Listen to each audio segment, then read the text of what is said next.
గత వారం చదువుకున్నటువంటి భాగమే 90వ కీర్తన ప్రారంభం నుంచి 10 వచనాల వరకు మనందరం కూడా కలిసి చదువుకుందాం. ప్రభువా, తరతరముల నుండి మాకు నివాస స్థలము నీవే. పర్వతములు పుట్టక మునుపు, భూమిని లోకమును నీవు పుట్టింపక మునుపు, యుగ యుగములు నీవే దేవుడవు. నీవు మనుషులను మంటికి మార్చుచున్నావు. నరులారా, తిరిగి రండని నీవు సెలవిచ్చుచున్నావు. నీ దృష్టికి 1000 సంవత్సరములు గతించిన నిన్నటి వలెనున్నవి. రాత్రి అందలి ఒక జాము వలెనున్నవి. వరద చేతనైనట్టు నీవు వారిని పారగొట్టివేయగా వారు నిద్రింతురు. ప్రొద్దున్న వారు పచ్చగడ్డి వలె చిగురింతురు. ప్రొద్దున అది మొలచి చిగురించును. సాయంకాలమున అది కోయబడి వాడబారును. నీ కోపం వలన మేము క్షీణించుచున్నాము. నీ ఉగ్రతను బట్టి దిగులు పడుచున్నాము. మా దోషములను నీవు నీ ఎదుట నుంచుకొని ఉన్నావు. నీ ముఖకాంతిలో మా రహస్య పాపములు కనబడుచున్నవి. నీ ఉగ్రతను భరించుచునే మా దినములన్నీ గడిపితిమి. నిట్టూర్పులు విడిచినట్టు మా జీవితకాలము జరుపుకొందుము. మా ఆయుష్కాలము 70 సంవత్సరములు. అధిక బలము ఉన్న ఎడల 80 సంవత్సరములగును. అయినను వాటి వైభవము ఆయాసమే, దుఃఖమే. అది త్వరగా గతించును. మేము ఎగిరిపోవుదము. దేవుడి పరిశుద్ధ వాక్యం దీవించును గాక. ఆమేన్. చిన్న ప్రార్థన చెప్పుకుందాము.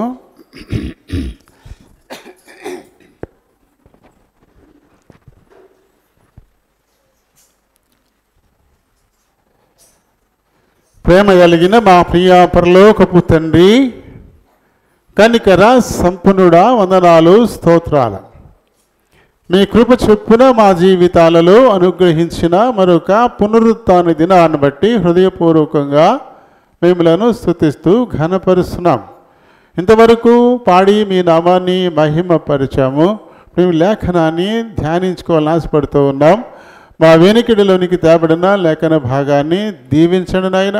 ఈ లేఖనాన్ని బట్టి దీనుడిని బలహీనుడిని ప్రభా నేను మాట్లాడడానికై నిలబడబోతుండగా నన్ను ఖాళీ చేయండి. మీ చిత్తానుసారమైన మాటలు నా నోట నింపి మీరే మాట్లాడుకుని మహిమ పొందమని అడుగుతూ ఉన్నాను.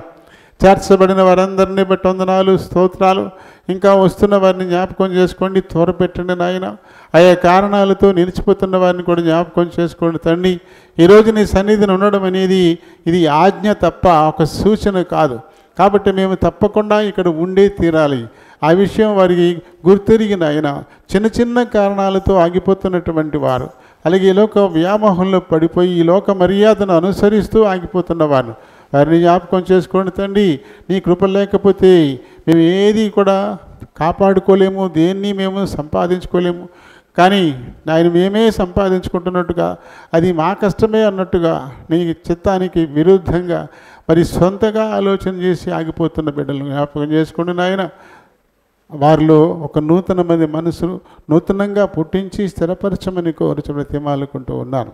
వచ్చిన వారెల్లా ఈ కొద్ది సమయం తమ హృదయాలు చెవుల్ని పరలోకపు గవిని వైపు కేంద్రీకరించులాగున సహాయం చేయమని మీ చేతులకు అప్పగించుకుంటూ మీ నామమునతిగా హెచ్చిస్తూ నన్ను మమ్మల్ని తగ్గించుకుంటూ మా ప్రభువును మా రక్షకుడు నైనా యేసు నామాన్ని అడిగి వేడుకుంటూ ఉన్నాను మా పరమ తండ్రి. ఆమేన్. 39వ కీర్తన.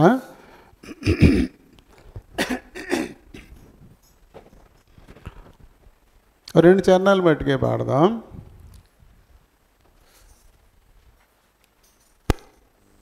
ఇప్పుడు మనం చదువుకున్నటువంటి ఈ లేఖన భాగాన్ని బట్టి రాయబడింది ఈ కీర్తన.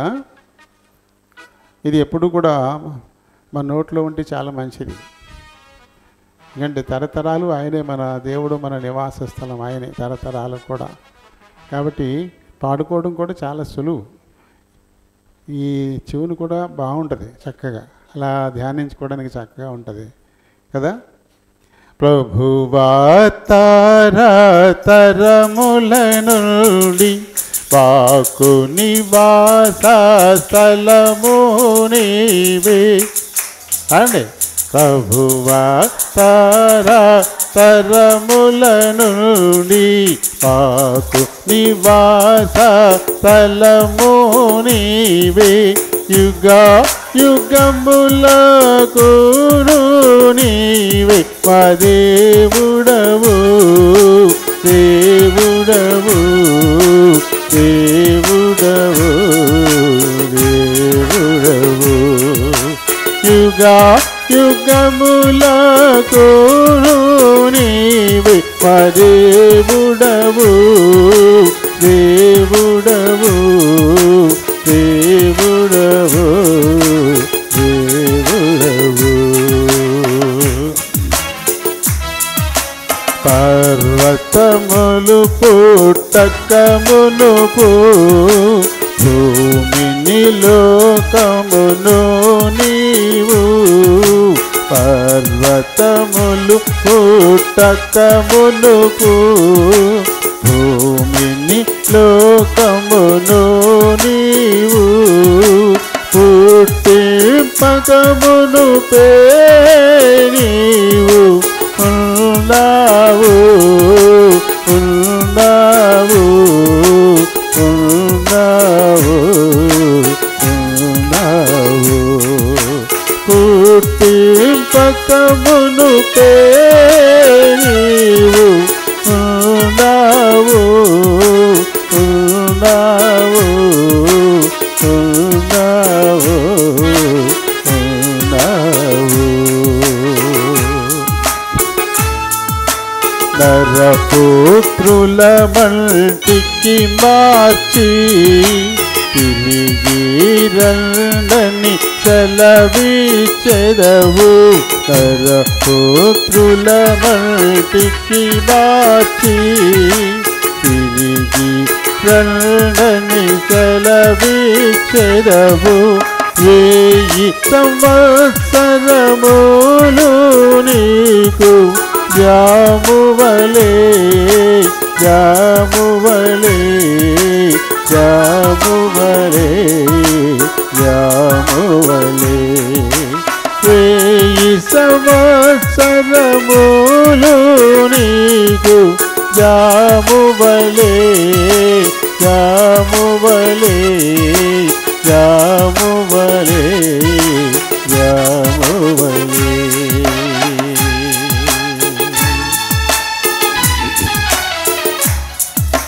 నీదు కోపము వలన మేము క్షీణించుచున్నాము దేవా నీదు కోపము వలన మేము క్షీణించుచున్నాము నీ యోగ్యతను బట్టి దిగులు పొందెదము పొందెదము పొందెదము పొందెదము నీ యోగ్యతను బట్టి దిగులు పొందెదము పొందెదము పొందెదము పొందెదము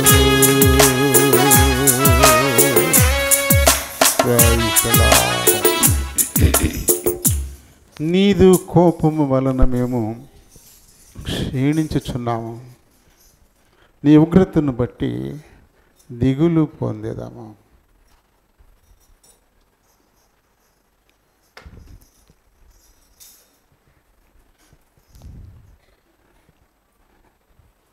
ఎందుకు ఆయన కోపం మన మీదకి వస్తుంది ఎందుకు ఆయన ఉగ్రత మన మీదకి వస్తుంది ఆయన కేవలం ప్రేమ కలిగిన దేవుడు కదా ప్రేమించేవాడు కదా అయినప్పటికీ ఎందుకు ఆయన ఉగ్రత ఎందుకు ఆయన కోపం మన మీదకి వస్తుంది మనం దానిని అనుభవిస్తూ నశించిపోతూ ఉన్నాము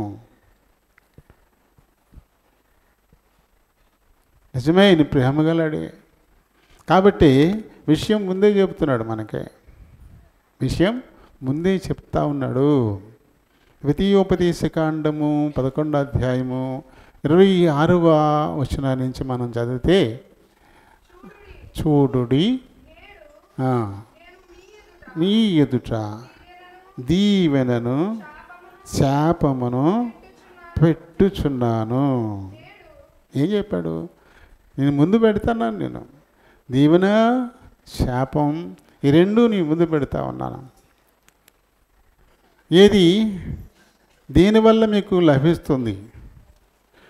దానివల్ల మీ మీదికి ఉగ్రతన లేకపోతే ఆశీర్వాదం చేసే సంతోషమా అని దాని కిందకి చదివితే, నేడు నేను మీకు ఆజ్ఞాపించు మీ దేవుడైన యెహోవా ఆజ్ఞలను మీరు వింటే ఎందుకు వింటలేదు? ఎందుకు వినడం లేదు?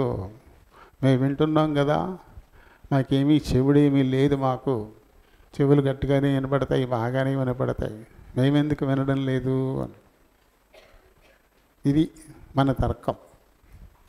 మరి యేసుప్రభు అనేక సార్లు చెవి గలవాడు వినుగాక అని ఎందుకన్నాడు? అలాగే ప్రకటనలోకి వచ్చేసరికి ఆత్మ చెప్పేటువంటి సంగతులు చెవి గలవాడు వినుగాక అని ఎందుకన్నాడు? వాళ్ళకి చెవులు లేవా? ఉన్నాయి. ఆ చెవుల్లో విషయం పడుతుంది, కానీ ఇది లోపలికి దిగట్లా, పెడచెవి అయిపోతుంది. వినపడుతుంది కానీ దాన్ని మనం అనుసరించనప్పుడు దానిని మనం వినినట్టు కాదు. ఇది మనకి తెలియని సత్యమేం కాదు. చూడండి, వీడు అసలు ఆ మాట వినట్లేదో అంటాం. వాడు వినట్లేదాడు, వాడికి వినపడలేదా? వినపడిందిగా, మరి ఎందుకలా వీడు నా మాట వినట్లేదు అని కంప్లైంట్ చేస్తున్నారు అంటే విన్నదాన్ని చేయడంలే. ఏం చెప్పాను? దాన్ని వాడి చేయనప్పుడు అది విననట్టే లెక్క, వినినట్టు కాదు. ఆ ప్రకారం చేస్తేనే ఆ మాట వినినట్టు లెక్క. అది ఇక్కడ ఈ ఆజ్ఞలు మీరు వినిన ఎడల, చదువు, వింటే ఏమొస్తుందంట? దీవెన వస్తుంది. విని ఆ ప్రకారం మీరు చేస్తే అప్పుడు మీకు దీవెన వస్తుంది. తర్వాత ఆజ్ఞలను వినక విడిచి మీరెరుగని ఇతర దేవుళ్ళు దేవతల వైపుకు మీరు వెళ్తే శాపం. దీవెన సంతోషాన్ని ఇస్తుంది, దీవెన అభివృద్ధిని ఇస్తుంది, దీవెన ఒక ప్రకాశం, ఒక ఉన్నతమైన స్థితిని ఇస్తుంది. శాపం దానికి విరుద్ధం. శాపం తిరోగమనం, శాపం దుఃఖం, శాపం కింద పడిపోవడం, శాపం నాశనమైపోవడం, మళ్ళీ తిరిగి పైకి లేవలేకపోవడం. ఇవి ఆయన చెప్పకుండానే శపిస్తున్నాడా? చెప్పకుండానే దీవిస్తున్నాడా? ముందే చెప్పేశాడు, ఇదిగో దీవెన నీ ముందు పెడతా ఉన్నాను, నేను ఏదైతే నీకు ఆజ్ఞాపిస్తున్నానో ఆ ప్రకారం నువ్వు నడుచుకున్నట్లయితే ఈ దీవెన నీది. శాపం కూడా పక్కన పెడతా ఉన్నాను. నేను చెప్పిన మాట ప్రకారం నువ్వు నడుచుకోకపోతే ఈ శాపమే నీ మీదకు వస్తుంది అని చెప్పిన తర్వాత ఆయన మీద మనం నిందేయగలమా? అని చెప్పకుండా ఏం చేయట్లేదు కదా, చెప్పకుండా ఏమీ చేయట్లే, అన్నీ మనకి చెప్పి అని జరిగిస్తున్నవాడుగా కనబడతా ఉన్నాడు. కాబట్టి ఈ ఉగ్రత మన మీదకి వస్తుంది అంటే మనం ఆయన మాట వినడం లేదు, ఆయన మాట వినడం లేదు. ఇందులో చూడండి 7వ వచనం నుంచి మనం, నీ కోపము వలన మేము క్షీణించుచున్నాము, నీ ఉగ్రతను బట్టి దిగులు పడుచున్నాము. ఎందుకు కోపం వస్తుంది ఆయనకి మన మీద? ఎందుకు మన మీద ఆయన ఉగ్రతను కురిపిస్తూ ఉన్నాడు? మా దోషములను నీవు నీ ఎదుట నుంచుకొని ఉన్నావు. మా దోషాలన్నీ నీ ముందున్నాయి కాబట్టే నీ కోపం మా మీదకి వస్తుంది. మా దోషాలన్నీ నీ ముందున్నాయి కాబట్టి నీ ఉగ్రత మా మీదకి వస్తుంది. నీ ముఖ కాంతిలో మా రహస్య పాపములు కనబడుచున్నవి. మనం ఏమనుకుంటున్నాం, నేను చాలా రహస్యంగా, చాలా సీక్రెట్గా నేను చేశాను కదా, సీక్రెట్గా వెళ్ళాను కదా, చాలా సీక్రెట్గా మాట్లాడాను కదా, ఇది ఎవరికీ వినపడలేదు, ఇది ఎవరికీ కనపడలేదు అని మనం అనుకుంటూ ఉంటాం కదా, అనుకుంటూ ఉంటాం. పెళ్ళి పాత్రలో ముఖం పెట్టేసి దానికి పాలు పాత్ర తప్ప ఇంకేం కనబడదు. కాబట్టి ఇక్కడ ఎవ్వరు లేరు, నన్ను ఎవ్వరు చూడలేదు అనుకుంటుందంట. చూసినోడు నడ్డి మీద ఒకటేసాక అప్పుడు తెలుస్తుంది కదా. అందులో ముఖం పెట్టేసింది. ఇప్పుడు పాలు ఆ పాత్రే కనపడుతుంది, బయట ఏం కనపడట్లేదు. కాబట్టి ఎవరూ చూడలేదు. చాలా రహస్యంగా తాగుతున్నాను నేను పాలు, చాలా సీక్రెట్, ఎవరికీ తెలియదు, ఎవరు చూడలేదు అనుకుంటుందంట. ఖచ్చితంగా అందరికీ కనపడుద్ది అది. అది దానికి తప్ప. నడ్డి మీద వేస్తారు పాపం, ఒక్క నడ్డి మీద అయితే చాలు. దాని నడ్డి చాలా వీక్గా ఉంటుంది, పిల్లి చాలా వీక్ పాపం. ఆ నడ్డి మీద కొద్ది దెబ్బలు గట్టిగా తగిలిందంటే జారిపోద్ది, అంత వీక్గా ఉంటుంది పాపం అది పిల్లి. సరేండి, ఇవి అయితే చాలా బలంగా ఉంటాయి, క్లాస్ ఇక చాలా బలంగా ఉంటాయి. ఇవి పట్టుకుని గోళ్ళు చక్కగా ఎక్కేస్తుంది, గోళ్ళు ఎక్కడానికి పని చేస్తుంది, కొట్టడానికి పని చేస్తుంది. అది పట్టుకుందంటే ఎలక అందులోంచి బయటికి వెళ్ళలేదు, అంత స్ట్రాంగ్గా ఉంటాయి. దాని గోళ్ళు లోపలికి వెళ్ళిపోతాయి. మామూలుగా నడిచినప్పుడు ఆ గోళ్ళు బయటికి రావు, కనపడవు అసలు. మెత్తని ప్రదేశం బట్టిగా నేల అంత ఉంటుంది కాబట్టి అసలు చప్పుడు ఉండదు.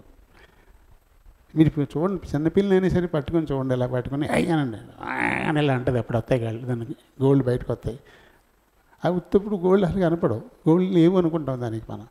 ఇలా తీసినప్పుడు వస్తాయి బయటికి. అంత ఇదనమాట పిల్లి. దేని దానికి పెట్టాడు మొత్తం అది దేవుడు. అలాగే అదే పద్ధతి పులులకే ఉంటుంది, సింహాలకే ఉంటుంది, చిరుత పులులకే ఉంటుంది. ఈ జాతి అంతా ఒకటే. ఇవన్నీ పిల్లి జాతి సంతతి అనమాట. ఇవన్నీ కూడా పిల్లి చిన్నదనుకుంటున్నాం మనం, అన్నీ దాని జాతి అన్నీ అలాగే ఉంటాయి. దానికి ఏర్పాటు చప్పుడు వస్తే మరి వేటకొట్టలేదు కదా, అందుకని దానికి ఏర్పాటు పెట్టాడు దేవుడు.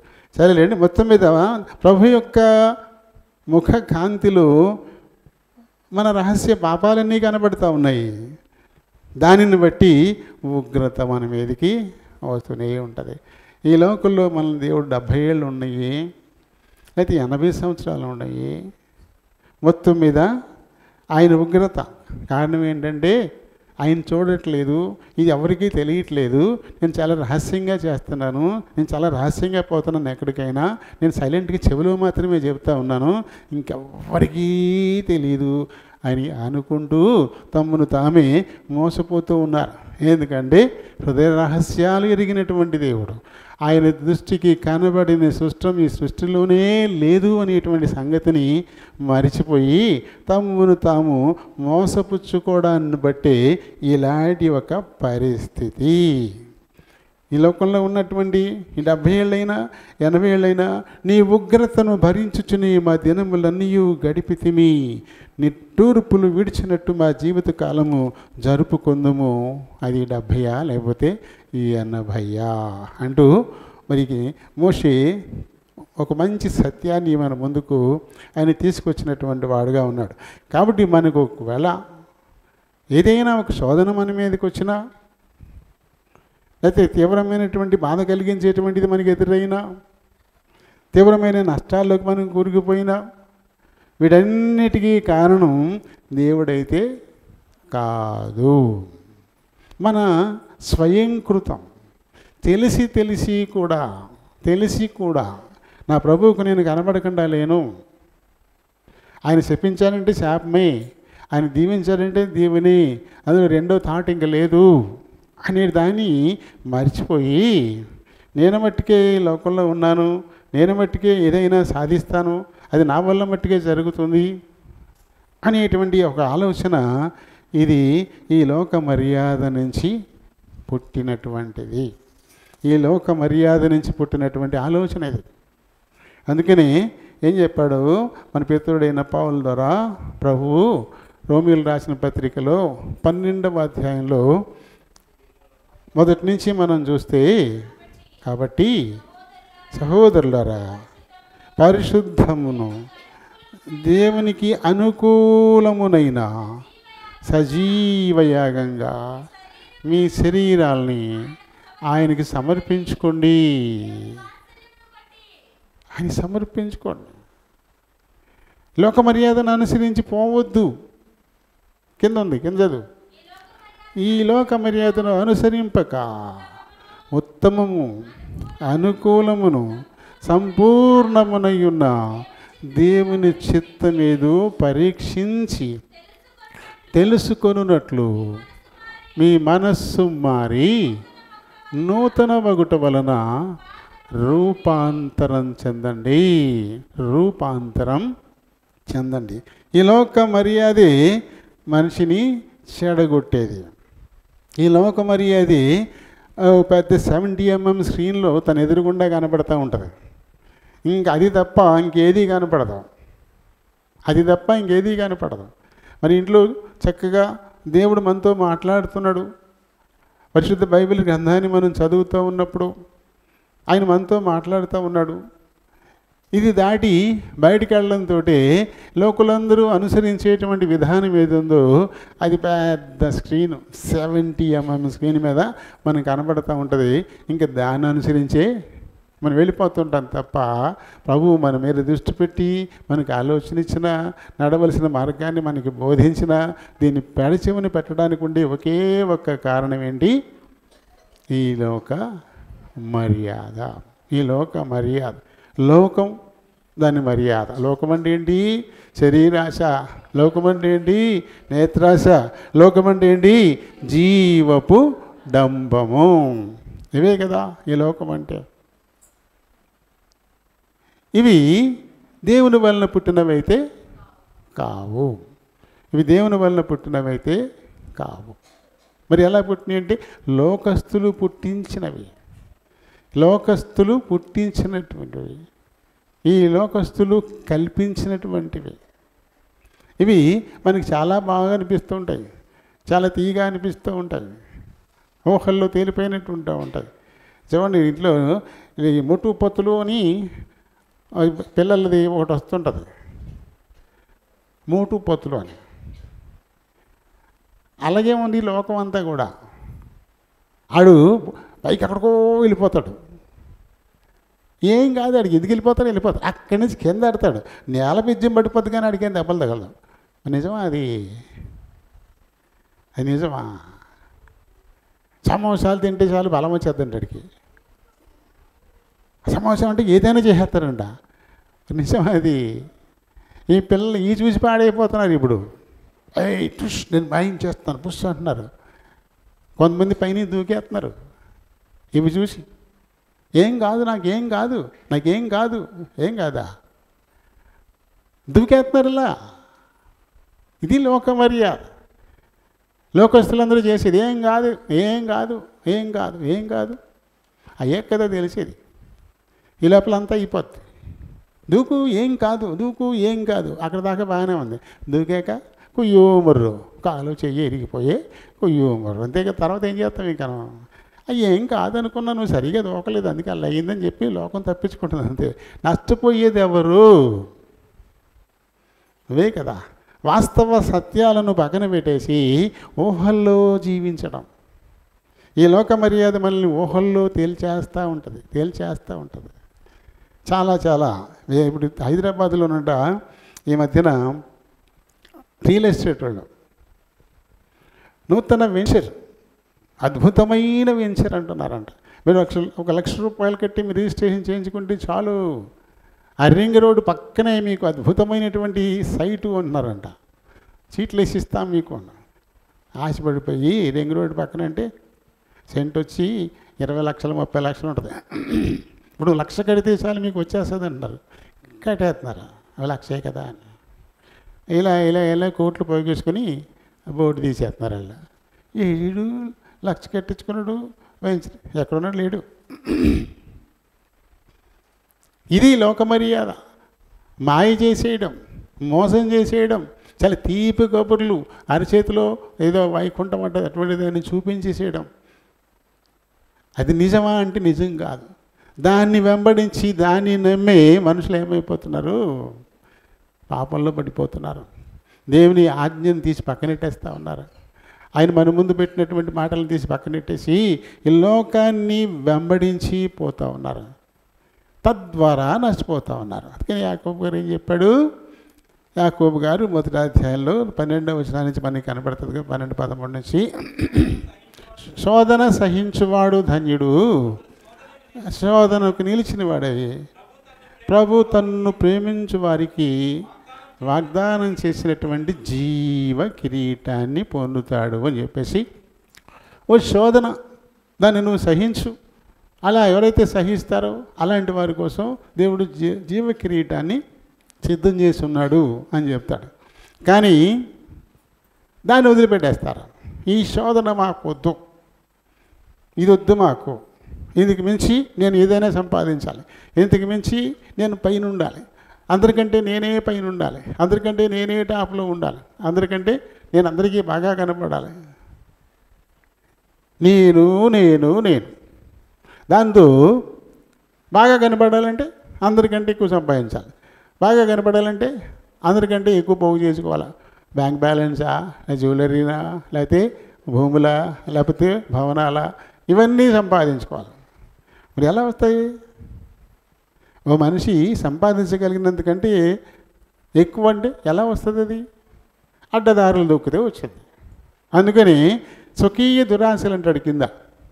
ప్రతివాడు తన స్వకీయ దురాశల చేత ఏడవబడి మరులు గొల్పబడిన వాడై శోధనలో పడిపోతూ ఉంటాడు. తనకు తానే తన స్వకీయమైనటువంటి దురాశలు, తనకు తానే పుట్టించుకున్నటువంటి దురాశలు, దానిలో పడిపోతూ ఉన్నాడు, ఏడవబడిపోతున్నాడు, మరులు గొల్పబడిన వాడైపోతున్నాడు.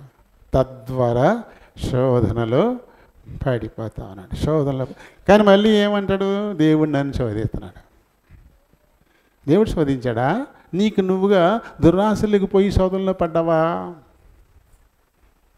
నువ్వేమో దురాశలో పడి శోధనలో పడిపోయి దేవుడు నన్ను శోధిస్తున్నాడు అంటావే. ఆయన ఏమీ దాచిపెట్టలేదు, అంత ఓపెన్. ఈ లోక మర్యాదను నువ్వు అనుసరించద్దు. ఈ లోకం దురాశల్లోకి వెళ్ళిపోతుంది, కొట్టుకెళ్ళిపోతుంది. మన ఆది తల్లిదండ్రులు దురాశలకి పోయే మనందరినీ కూడా పాపులుగాను శాపగ్రస్తులుగాను చేసేసారు. దేవుడు ముందే చెప్పాడు, ఆ తోట మధ్యలో ఉన్నటువంటి ఆ మంచి చెడ్డలు తెలివినొచ్చు వృక్ష ఫలాన్ని నువ్వు తినకు, తింటే నువ్వు చేస్తావు అని చెప్పాడు. ఆయన చెప్పకుండా ఏం లేడు. అయినా సరే దాన్ని చూసి అబ్బా ఎంత అందంగా ఉంది ఇది, అబ్బో తినేయాలని నోట్లో నీళ్ళు ఊరిపోతున్నాయి దాన్ని చూస్తూ ఉంటే, పైగా ఇది తింటే ఆ కళ్ళు తెరవబడతాయంట, నాకు ఎక్కడ లేని జ్ఞానం వచ్చేద్దంట, నేను దేవతలా అయిపోతానంట అని చెప్పేసి తండ్రి చెప్పినటువంటి మాటకు భిన్నంగా నడుచుకొని దురాశకి వెళ్ళిపోయి తినేసి ఏమైపోయారు? శాపగ్రస్తులు అయిపోయారు. అని చెప్పకుండా ఏం చేయలే, చెప్పకుండా ఏమీ చేయలే. అలా ప్రతీది కూడా చరిత్రలో ఆయన ఏదైనా చెప్పే చేశాడు, చెప్పకుండా ఏం చేయలేదు. అయినా సరే వినకుండా నష్టపోయిన వారు అనేకులు మనకి కనబడుతూనే ఉంటారు. చూడండి, మోషే తన యాత్ర ముగించేసిన తర్వాత యెహోషువ నాయకత్వంలో మొట్టమొదటిగా దాడి చేసినటువంటి ఆ కోట ఏది? మొదటిగా దాడి చేసింది ఏంటది? ఎరికో. మొట్టమొదట దాడి చేసింది ఎరికో మీదే. ఆ ఎరికో మీద దాడి చేసినప్పుడు ఆయన చెప్పాడు, మీరేమీ యుద్ధం చేయక్కర్లేదు, అయితే యుద్ధ సన్నద్ధులై మాత్రం దాని చుట్టూ ఒకరోజు ఒక ప్రదక్షిణ చేయండి, రెండో రోజు చేయండి, మూడో రోజు చేయండి, అలా 7వ రోజు 7 మార్లు తిరగండి, అది పడిపోద్దని ప్రభు చెప్పాడు. చెప్పిన తర్వాత ఏమన్నాడు? ఇక్కడ ఇంకొకటి ఇచ్చాడు. ఇక్కడ 17వ వచనం, యెహోషువ 6వ అధ్యాయము 17వ వచనంలో, ఈ పట్టణమును దీనిలో ఉన్నది యావత్తును యెహోవా వలన శపింపబడెను. ఈ పట్టణంలో ఉన్న యావత్తు అది యెహోవా వలన శపించబడింది. శపింపబడిన దానిలో కొంచెమైనను మీరు తీసుకొని ఎడల మీరు శాపగ్రస్తులై ఇశ్రాయేలీయుల పాడెములకు శాపాన్ని తెస్తారు, మీరు బాధ కలుగు చేస్తారు. మీరు మొత్తం శపించబడింది, ఒక్క రహాబు అనేటువంటి వేశ్య తప్ప. ఎందుకంటే ఆమె జీవము గల దేవుని మీద నమ్మిక ఉంచి ఇశ్రాయేలీ వేగులను దాచిపెట్టి కదా మేలు చేసింది. ఆ మేలు చేసే క్రమంలో జీవము గల దేవుడు ఎలాంటి వాడో ఆమె గుర్తెరిగింది. ఆయన భయం చేత మా గుండెలు అమిసిపోతూ ఉన్నాయి. మీ దేవుడిని అద్భుతాలు మీ తరపున ఐగుప్తులు చేశాడో మేము విన్నాం. ఆయనే జీవము గల దేవుడని నమ్మి అది దేశద్రోహమైనప్పటికీ కూడా ఆ దేశాన్ని వేగు చూడడానికి వచ్చినటువంటి వేగుల వారిని దాచిపెట్టే సాహసం చేసింది. దానికి శిక్ష ఏంటంటే తలకాయ తీసేస్తారు. తన ప్రాణాలకు తెగించి దేవుని బిడ్డలను కాపాడింది. తన ప్రాణాలకు తెగించి దేవుని మీద తనకుండే విశ్వాసాన్ని వెలిబుచ్చింది. కాబట్టి ఆ ఎరుకోలో మామూలుగా అయితే అందరూ ఏమంటారు, వేశ్యల్ని చాలా నీచం, అది ఒక శాపగ్రస్తమైనటువంటి బతుకు అనుకుంటారు. శాపగ్రస్తమైనటువంటి బతుకు అనుకుంటారు. ఎందుకంటే వారి వల్ల ఎన్నో కుటుంబాలు పోతుంటాయి, ఎంతోమంది నాశనం అయిపోతుంటారు. ఆ మోజుల్లో పడిపోయి భార్య బిడ్డలను వదిలిపెట్టేసి ఆస్తిపాతులన్నీ పట్టుకెళ్ళి వాళ్ళకి దారపోసి ఆఖరికి నెత్తికి కొండపై తెచ్చుకుంటూ ఉంటారు. కాబట్టి అందుకు కారకులైనటువంటి వారు శాపగ్రస్తులు. వారింటికి పోయిన వాళ్ళు శాపగ్రస్తులే. కాబట్టి మీ అందరూ కూడా అసహించుకునేటువంటి బతుకది. వారు పట్టణం లోపల ఉండరు, శివారులో ఉంటారు, జనాల మధ్య ఉండరాళ్ళు, ఉండనీరాళ్ళని దూరంగా అక్కడ బయట ఉంచుతారు.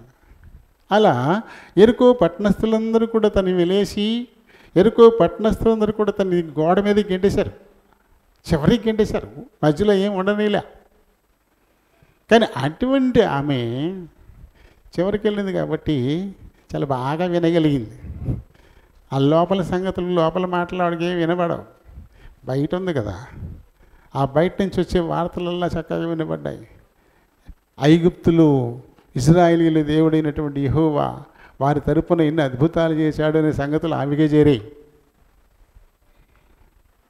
కాబట్టి తనలో గొప్ప నమ్మకాన్ని ఇచ్చాయి. ఈ పట్టణమే వారి పక్షం అయిపోయినప్పుడు ఇంక ఈ రాజుని అన్యాయం చేస్తాడు. ఆ రాజు ప్రాణాలకే గ్యారంటీ లేదు, ఇంకా తను అన్యాయం చేస్తాడనేటువంటి ఒక నమ్మకం దాంతో వేగులను దాచిపెట్టింది కదా. కాబట్టి ఆమె తప్ప మొత్తం ఎరుకో అంతా శపించబడిపోయింది. మొత్తం అంతా ఏం చేయాలి, మీరు కాల్చేసేయాలి. మనుషుల్నేమి పశువులనేమి గొర్రెలనేమి సంహరించి తగలబెట్టేసేయాలి. ఒక్క బంగారు వెండి ఇతడి పాత్రలు ఏముంటాయో అవి మట్టుకే కాలి పవిత్రపరచబడతాయి. కాబట్టి వాటిని మాత్రమే నా నిధిలోనికి పట్టుకురండి, మిగతా మొత్తం నాశనం చేసేయండి. ఎవడైనా కనుక దీనికోసం ఆశపడితే తనకే ఇబ్బంది కాకుండా యావత్ పాలెం వారికి కూడా తను కష్టాన్ని తెచ్చిపెడతాడు. ఇశ్రాయేలీయుల పాళెమునకు శాపము తెప్పించి వారికి బాధ కలుగుచేయుదురు గనుక శపింపబడిన దాన్ని ఎవ్వరూ ముట్టుకోకూడదు అని ఒక ఆజ్ఞ వచ్చింది. మొత్తం మీద ఎరుకోను గేల్చేశారు. ఆ తర్వాత పక్కన ఏముందంటే హాయి అనేటువంటి ఒక చిన్న పట్టణం ఉంది. హాయి వెళ్ళండి, హాయిని కూడా చూసిరండి అని చెప్పారు.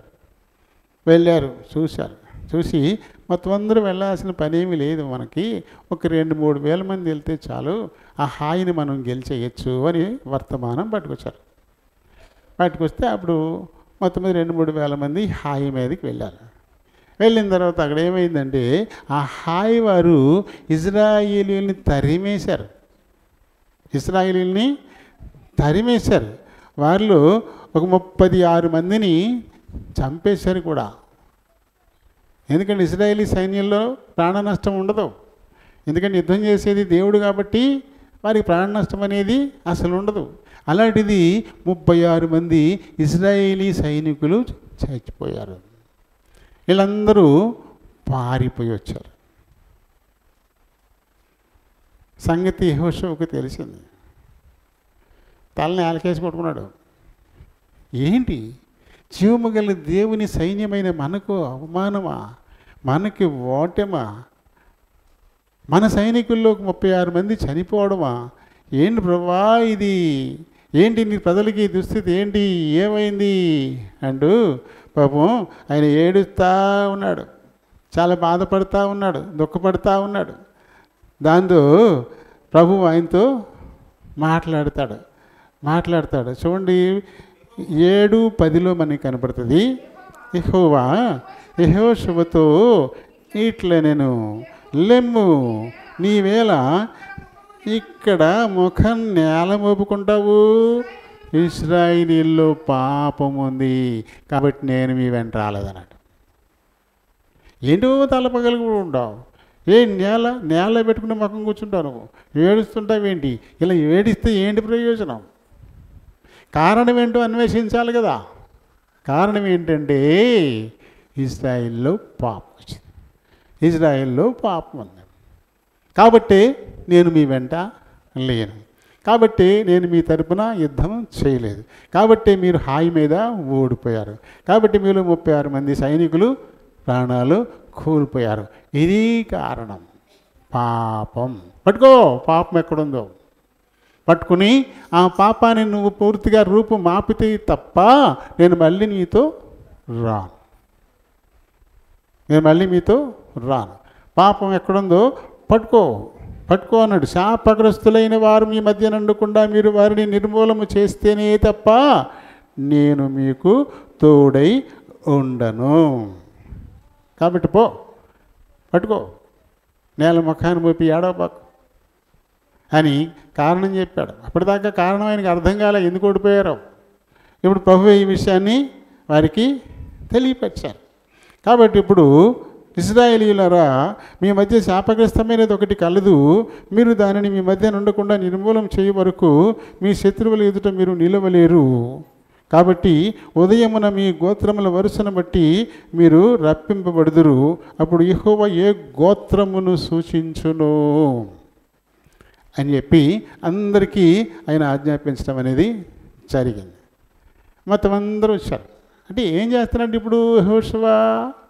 పాపం ఎక్కడుందో తెలుసుకుని దాని రూపుమాపేటువంటి ప్రయత్నం. అది కష్టం కలిగించవచ్చు, అది బాధ కలిగించవచ్చు, దుఃఖం కలిగించవచ్చు, అవసరమైతే తన వాళ్ళని తన చేత్తో తనే చంపేయాల్సి వచ్చు. ఇలాంటి ఇబ్బంది ఉంది. యేసుప్రభు ఏం చెప్పాడు? నీ కుడి చేయి నిన్ను అభ్యంతరపరిస్తే దాన్ని నరికి అవతల పారేయి.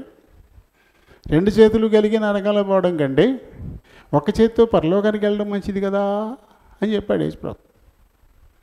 కాబట్టి దేవుని నిత్యరాజ్య వారసత్వానికి ఆటంకం కలిగించేది నీ చెయ్యి అయినా నరికే అన్నాడు ఆయన.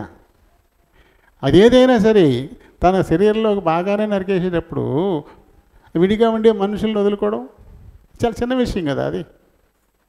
కాబట్టి ఇప్పుడు ఏం చేయాలి? ఇప్పుడు ఇశ్రాయేలీయుల్లో ఎవడు చేశాడు తప్పు, ఎవడు పాపం చేశాడు, దేవుని ఆజ్ఞకు విరుద్ధంగా పాపం చేసిన వాడు ఎవడు, వాడిని వెతికి పట్టుకోవాలి. నిర్మూలన చేయాలంటే ఏం చేయాలంట? రాళ్లతో కొట్టి చంపేసేయాలి. రాళ్లతో కొట్టి చంపేయడమే, పిచ్చి కుక్కను కొట్టినట్టు కొట్టి చంపేయడమే. చాలా భయంకరం అది. కత్తితో నరికి చంపితే ఒక 2 నిమిషాల్లో చచ్చిపోతాడు. రాళ్ళు ఇచ్చి కొడితే వెంటనే పోద్దా ప్రాణం? వెంటనే పోదు. భయంకరం. రాళ్లతో కొట్టి చంపేసేయాలి. ఇప్పుడు కనుక్కున్నాడు ఎవరు తప్పు చేసింది, ఎవరు వెతుకులాట మొదలెట్టాడు.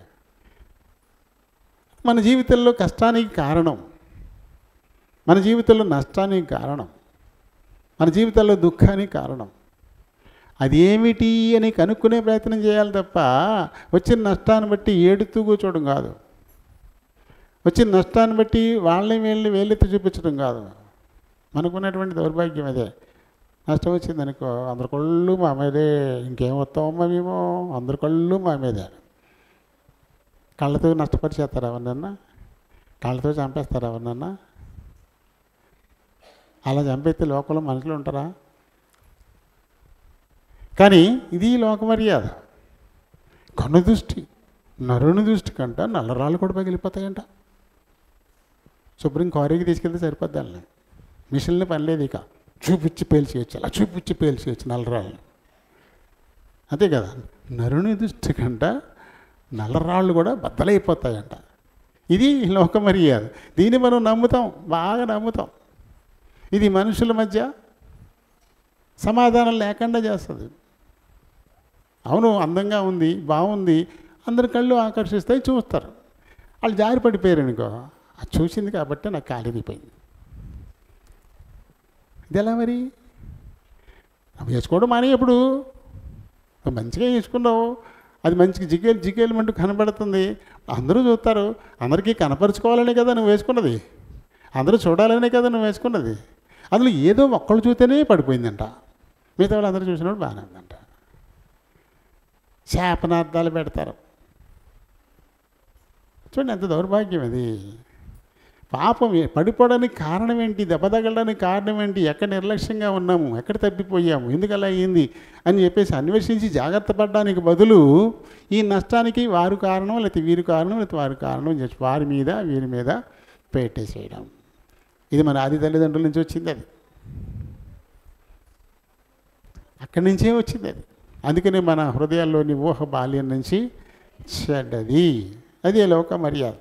కాబట్టి చూడండి, ఇక్కడ ఇప్పుడు ఈయన మొత్తం మీద 16వ వచనాన్ని చూస్తే, ఉదయమున లేచి ఇశ్రాయేలీయుల వారి గోత్రముల వరుసను బట్టి దగ్గరకు రప్పించినప్పుడు యోధా గోత్రం వచ్చిందంట.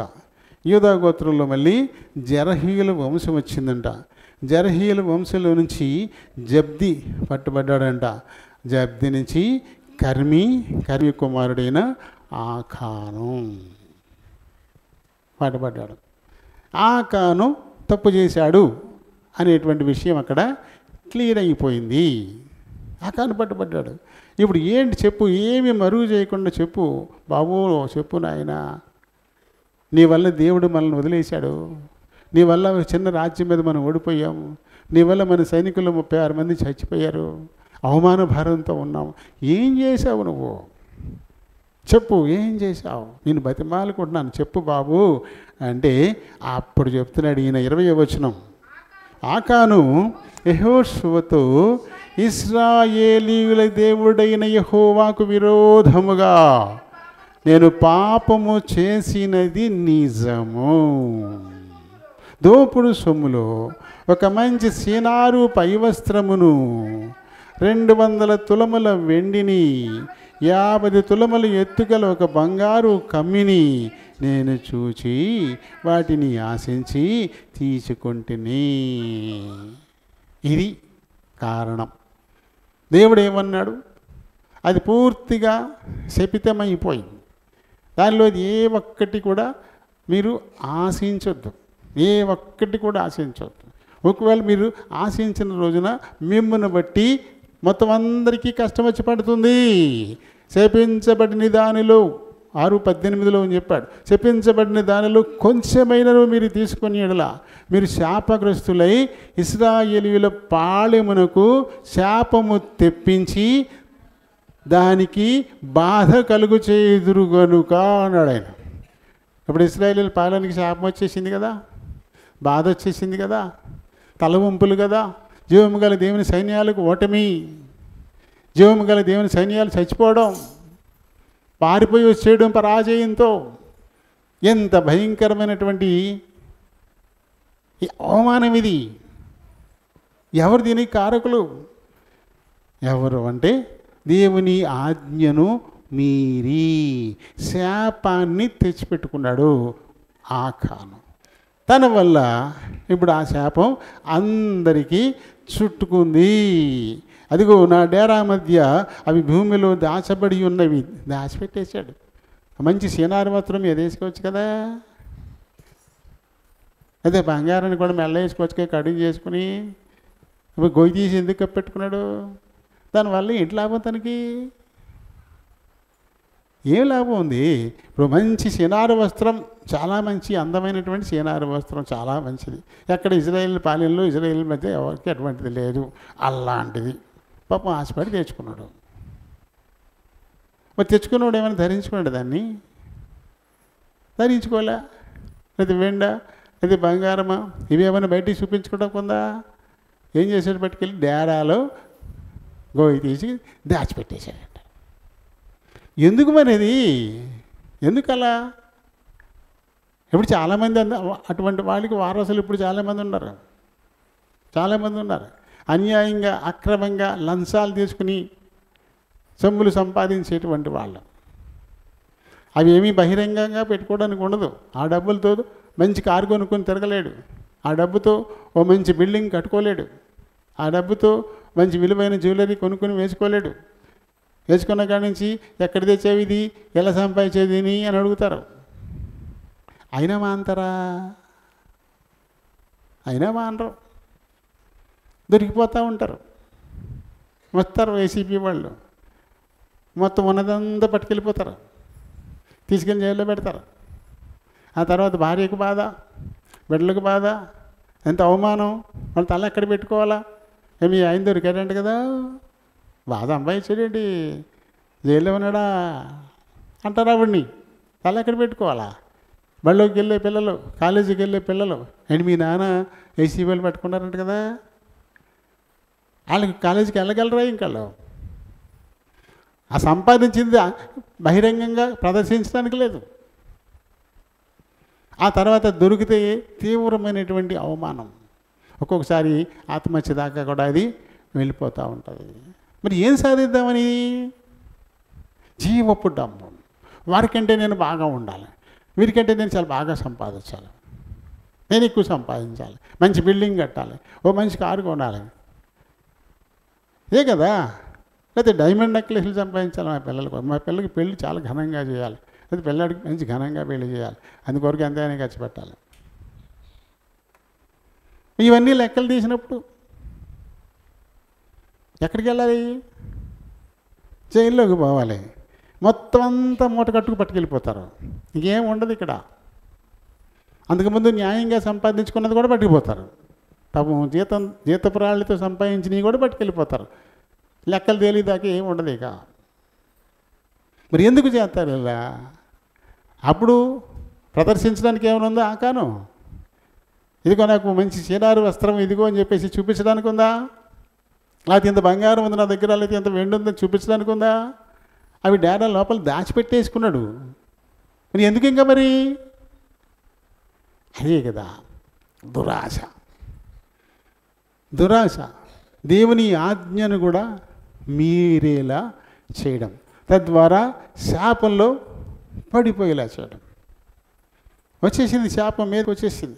అదిగో నా డేరా మధ్య అవి భూమిలో దాచబడి ఉన్నవి, ఆ వెండి దాని కింద ఉన్నదని ఉత్తరమిచ్చి తాను చేసినదంతయు ఒప్పుకొనెను. అప్పుడు మనుషులను పంపించాడు, తన డేరాకి వెళ్ళండి, అక్కడ తవ్వి చూడండి, అవన్నీ ఉన్నాయా? కొంతమంది ఏం చేస్తారు, ఇలా చెప్పడం పాపం మీదపడి కొట్టేస్తారు, ఇలా చెప్పడం పాపం మీదపడి కొట్టేస్తారు. నిజమో కాదో చూసుకోవాలి కదా. కాబట్టి ఇక్కడ యెహోషువ ఏం చర్య తీసుకోలేదు, మనుషులు పంపించాడు. మనం మీరు చెప్పిన ప్రకారంగా తన డేరాలో అవి ఉన్నాయా చూసి రండి అని పంపించాడు. అవి వచ్చిన తర్వాతే శిక్ష, అంతే తప్ప చెప్పాడు కదా అని చెప్పేసి చెప్పిన వెంటనే మీదపడి కొట్టేసేత, నీ మూలంగా మా పేరు చచ్చిపోయారు, నీ మూలంగా ఓడిపోయి మనం వచ్చేసాం అని మీదపడి కొట్టయితే రుజువు కావాలి కదా. అది చెప్పినంత మాత్రాన ఏం కాదు. పంపించాడు జనాన్ని, పంపిస్తే వాళ్ళు వెళ్ళి మొత్తం మీద అవి తీసుకొచ్చారు. ఆ డేరా మధ్య నుండి వాటిని తీసుకొని యెహోషువ వద్దకు, ఇశ్రాయేలు వద్దకు తెచ్చి యెహోవా సన్నిధిని ఉంచిరి. తర్వాత యెహోషువయు ఇశ్రాయేలీయులందరూ జరహు కుమారుడైన ఆకాను ఆ వెండిని, ఆ పై వస్త్రమును, ఆ బంగారు కమ్మిని, ఆకాను కుమారులను, కుమార్తెలను, ఎద్దులను, గాడిదలను, మందను, డేరాను వానికి కలిగిన సమస్తమును పట్టుకొని ఆకోరు లోయలోకి తీసుకొచ్చి అప్పుడు యెహోషువ నీవేళ మమ్మును బాధపరిచితివి, నేడు యెహోవా నిన్ను బాధపరచుననగా ఇశ్రాయేలీయులందరూ వానిని రాళ్లతో చావగొట్టిరి. వారిని రాళ్లతో కొట్టిన తరువాత అగ్ని చేత కాల్చి వారి మీద రాళ్లను పెద్ద కుప్పగా వేసిరి. అది నేటి వరకు ఉన్నది. అప్పుడు యెహోవా ఉపోద్రేకము విడిచిన వాడే మళ్ళు కొనెను. అందుచేతను నేటి వరకు ఆ చోటికి ఆకోరు లోయ, బాధలోయ అనేటువంటి అర్థం వచ్చేటువంటి పేరు దానికి పెట్టడం అనేది జరిగింది. చూడండి, తను చేశాడు తప్పు. ఇప్పుడు అది తన ఇంటి వారి అందరి మీదకి వచ్చింది, తనకు కలిగినటువంటి పశువుల మీద కూడా వచ్చింది. తను ఏవైతే కలిగి ఉన్నాడో వాటన్నిటి మీదకి అది వచ్చేసింది. నిర్గమాకాండంలో 20వ అధ్యాయంలో 5, 6 వచనాలు మనం చదివితే, ఏలయనగా నీ దేవుడైన యెహోవానగు నేను రోషము గల దేవుణ్ణి, నన్ను ద్వేషించు వారి విషయంలో 3-4 తరాల వరకు తండ్రుల దోషము కుమారుల మీదకి రప్పించుచూ ఉండేవాడను. ఇప్పుడు ఇక్కడ ఆకాను దేవుణ్ణి ద్వేషించాడా, ప్రేమించాడా? యేసుప్రభు ఏం చెప్పాడు? నన్ను ప్రేమించువారు నా ఆజ్ఞలను గైకొందురు అన్నాడు. ప్రేమిస్తే ఆజ్ఞలను గైకొంటారు. ఆజ్ఞలను గైకొనని వారు ద్వేషించిన వారే. దానివల్ల నష్టమే. యెహోవా ఆజ్ఞను సౌలు అనుసరించని కారణంగా దేవుని ద్వేషించిన వారి లెక్కలోకి వచ్చేసాడు. కాబట్టి దేవుడు సౌలును ఇజ్రాయేల్ మీద రాజుగా ఉండకుండా తిరస్కరించేశాడు. అంటే దేవుని ద్వేషిస్తే కలిగేటువంటి ఫలితం అది శాపమైపోద్ది, అది నష్టమైపోద్ది.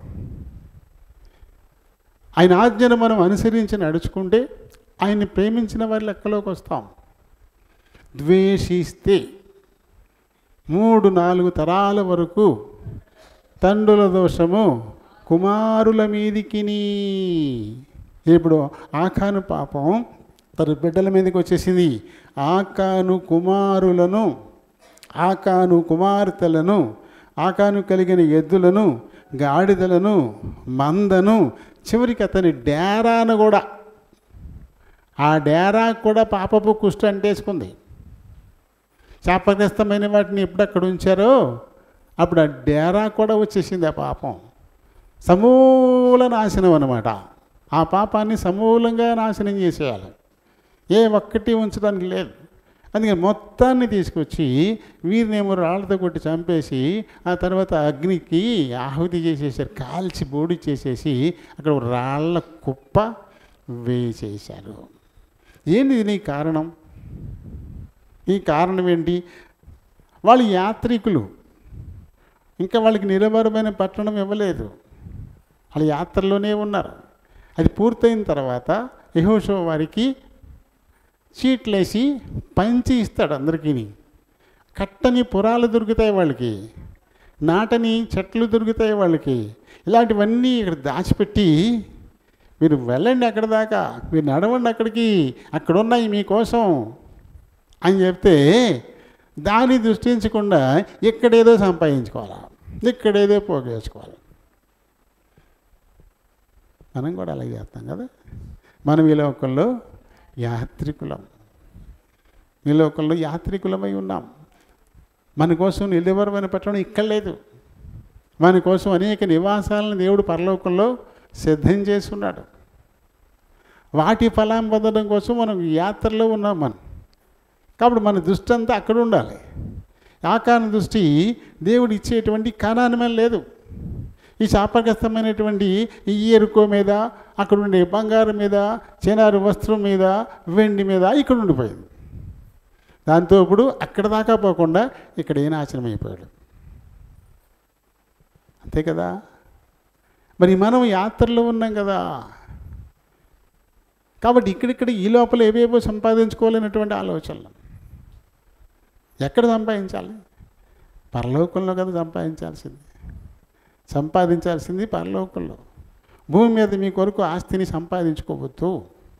దొంగలు దోచుకుంటారు, చిమ్మెట్లు కొట్టేస్తాయి. పరలోకంలో సంపాదించుకోండి, అక్కడ దొంగ దోచుకోడు, చిమ్మెట్లు కొట్టవు అని చెప్పాడు. అలాగే ఈ భూమి మీద మిమ్మల్ని హింసించినా, నిందించినా, అవమానించినా అప్పుడే మీ ఫలం పరలోకంలో అధికమవుతుంది అని చెప్పాడు. అప్పుడు మత్తయి సువార్త 5:11 నుంచి మనం చదువుతాం.